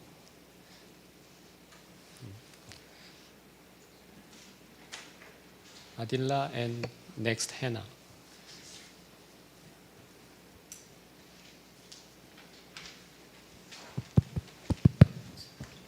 Thank you, Chair. I have a couple of questions for Professor Jeff. My first question relates to nuclear arms control or disarmament. Like this morning we learned about, through Professor Miller, we learned that United States is spending about more than $1 trillion on nuclear modernization. So how this gels in with the very concept and the objective of arms control? And my second question comes out from your disclaimer of being optimistic about nuclear non-proliferation and disarmament. So what do you think about the future of New START? How it would be different? Like, what are your expectations that it's not going to face the same fate as of original START and the INF Treaty? Thank you. Well, thank you for those two questions. And I guess I should clarify that I'm mostly pretty pessimistic about everything, but I didn't want to be 100% pessimistic. So I wanted to include that one note of optimism and reinforce what Tom said, that young people getting engaged and demanding action, I think, is one of the possibilities for restraining some of the worst. I think I can answer both your questions pretty shortly. I think the scale of the U.S. nuclear weapons modernization program is not very compatible with nuclear arms control. Sometimes in the past, the United States government has used the argument that starting new nuclear weapon programs could help arms control because the weapons could be used as a bargaining chip and traded away again later. But for that to happen, there have to be talks, and right now there are no talks.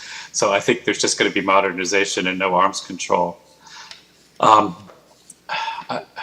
New START is in a lot of, the potential to either extend New START or negotiate a new treaty. It can only happen if somehow there's a Russian exit from the Ukraine war that allows a return to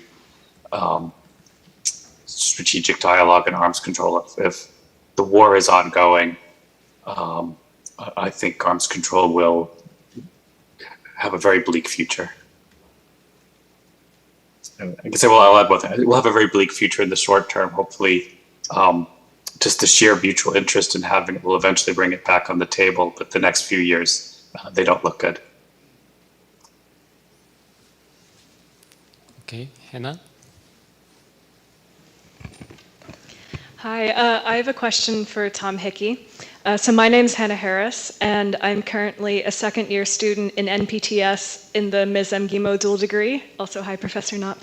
So it's always great to see where alums of our program have landed, and it was very interesting to hear everything you had to say. So I had a question about the barriers to access for youth who want to get involved in disarmament. For example, coming here to Korea was relatively easy for me as an American, but some of my fellow cohort members had to deal with visas and complicated processes like that. So I think the reality is still that some of us, especially youth from nuclear weapon states, automatically have elevated voices in this discussion. And so I wanted to ask, how can we raise the voices of youth who are not currently being heard as much as they should? Thank you. Yeah, that's a really fantastic question. I think that I think just complain to your governments, complain to your elected representatives. Anytime somebody's organizing a conference and you see that there's only people from a certain background, certain education, certain part of the world with I think as I mentioned about linking the youth peace and security agenda and the women peace and security agenda, if there's a manel and you get invited to speak at a manel when it's only men speaking, maybe you do the same for youth. If there's only people who are in their 60s and they've all got gray hair, maybe you should say to the organizers, well, there's the youth perspective here. So I think complaining and being loud about youth involvement is the best way to do it, and the best way that I think there's going to be effective change in the long term. Okay, CJ. Hi, I have a question for Ms. Lee. My name is CJ. I'm from the Philippines, and I really like your talk about SMRs and all the benefits of SMRs in terms of like the cost, the construction time, the flexibility, and all that. I understand that we're still a bit of a way away from actually being able to use SMRs like on a wider scale. But when we get to that point, how do you see the role of SMRs vis-a-vis the more traditional, bigger nuclear power plants? Do you see SMRs replacing those kinds of power plants? Do you see them as just an alternative, or like just supplanting having bigger nuclear power plants in certain areas? Basically, my question is, given all the benefits of SMRs, do you still see certain countries going for the bigger option?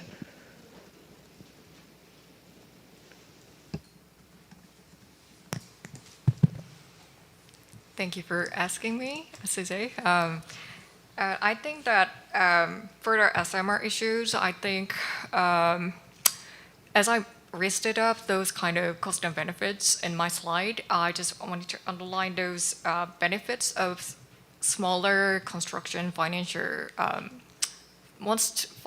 barriers could be one of the, I think that compared to traditional and conventional reactors, it needs a lot of financial cost compared to SMRs. So in that sense, if some of the countries have some kind of strong interest to deploy and develop those nuclear energy reactors, but if don't have enough financial basis, then that could be one of the options for those kind of countries try to initiate their first project of those kind of introducing reactors to their country, and as use those nuclear reactors and nuclear energies as a kind of alternative sources, and this could be one of the starting point. And I think that this could be one of the supplement, my point of view. If there's some of the countries which are not very fit with introduce those kind of larger reactors, or there some of the countries which has a lot of smaller island, they need some kind of some of energy sources, and that could be one of the options for these kind of countries, since that could be located in small islands as well. So in that, considering their national context, we can think that those SMR could be one of their first project to initiate nuclear energy project for them. So that could be one of my answers. Thank you. Oh, the back there. Thank you. Hello, my name is Yeren Bu. I'm currently a NEREC research fellow. I'm doing research on public sentiment towards nuclear weapons acquisition in South Korea. And so I wanted to actually ask two questions. My first question directed at Professor Knopf, and my second question directed at Mr. Tom Hickey. So for my first question to Professor Knopf, I actually remember reading your paper talking about the 3 strands of nuclear order when I first started out my research, so it's a great privilege to be able to direct this question towards you. But you mentioned towards the end that you're optimistic about, a little bit optimistic because of the civil society's influence, right? But what's interesting in South Korea is that we consistently see a 60 to 70% of people saying that they want nuclear weapons. And so I guess my question is more conceptual. So would you say this means that the idea of a nuclear taboo isn't as deeply rooted in Korea? I do know that nuclear taboo is more about using the taboo against using nuclear weapons, but does this extend to acquiring nuclear weapons as well? And so that's my question. And as a little bonus, what would be your interpretation of why we consistently see such a majority in favor of acquiring nuclear weapons? And could I quickly say my second question to Mr. Tom Hickey? I do agree with you that raising youth awareness on nuclear non-proliferation is an extremely important issue, but it's a very niche topic. Not everyone is interested in international security, and nuclear weapons is an even more niche topic within international security. And so my question is, how would you frame it so that youth would be more interested genuinely on these issues? Okay, thank you. Thanks. Those are both great questions. I'd actually be very curious to see the results of your research on public opinion in South Korea, so please feel free to send me the paper when it's finished. I'd like to see what you come up with. Often there can be a disconnect between public opinion and state policy. So a lot of times on broad issues of war and peace or on nuclear weapons, you might see majority opinion one way, and governments choose to do something else. And I think that from my understanding, that is increasingly the case in South Korea, where I think the public opinion polling, as I understand it for some time now, has indicated probably a modest majority would support having nuclear weapons in South Korea in some form, whether it's bringing back U.S. tactical weapons or developing an indigenous capability. When public opinion or other kinds of civil society activity, when that changes and it starts to influence governments, there can be several ways this could happen. One, if it becomes an issue that changes elections. So if public opinion's interest in a nuclear weapon becomes sufficiently strong that it would change how they vote in a national election, right? Then politicians, would have to pay attention, right? Another thing is when it takes an organized form, right, and it becomes some kind of social movement or organized activity, right? And sometimes that might be something which represents only a minority of the public, but people are very vocal, they're very organized. They start to persuade other members of the public to change their mind. They start to put pressure on the political system to act because the disruption to society will be too big if they don't. So I think things could really turn out either way still in South Korea. I think it's the future is not decided yet. And for Koreans who think a nuclear weapon would be a bad idea, I would say, or educate and organize and start to push back against the public opinion polling. I don't think there's any mystery about the reason for it. It's because North Korea has nuclear weapons and South Koreans feel threatened. I don't think it's any more mysterious than that.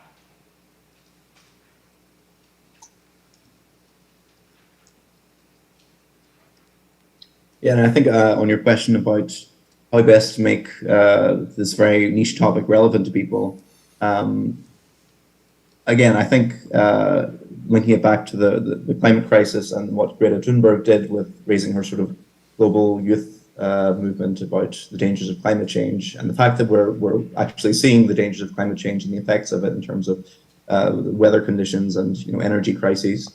And I think doing the same with non-proliferation and disarmament, linking it to current events, if we're looking at what's happening in Ukraine, to some extent, nuclear weapons have enabled what's happening now. And again, if we look at the COVID response and how much governments have spent on this and how much it changed the world, really, again, applying that to nuclear weapons. Like if you think the COVID pandemic was bad and it really impacted your life, and you think the government spent a lot in response, well, this is how much the government is spending on nuclear weapons, and this is what nuclear weapons could do to your life. If you think COVID was bad, nuclear Armageddon is a lot worse. So I think I don't like to say that fear is a useful tool, but I think fear is sometimes a useful gateway into becoming angry about nuclear risks and nuclear proliferation. And I think if as a youth you can channel this anger into political action or advocacy, then that can be something that's very powerful.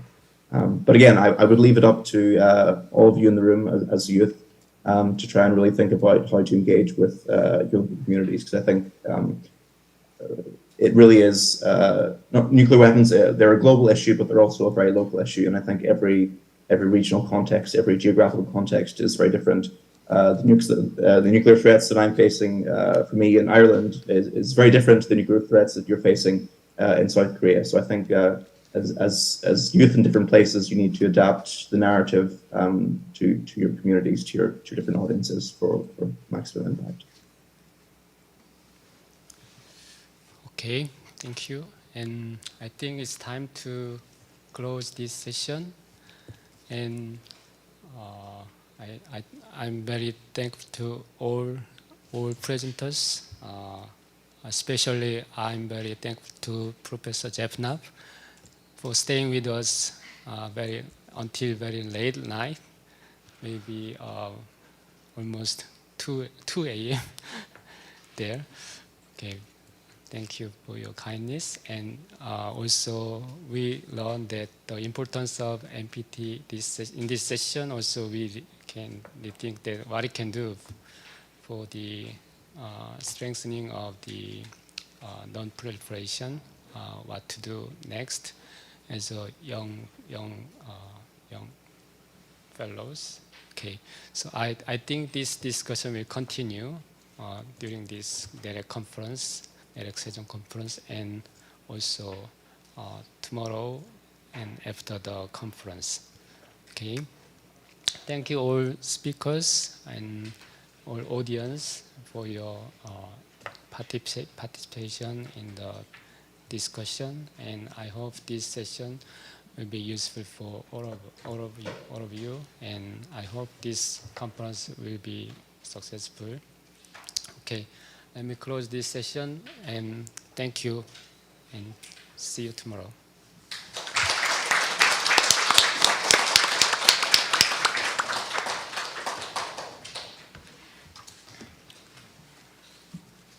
Thank you.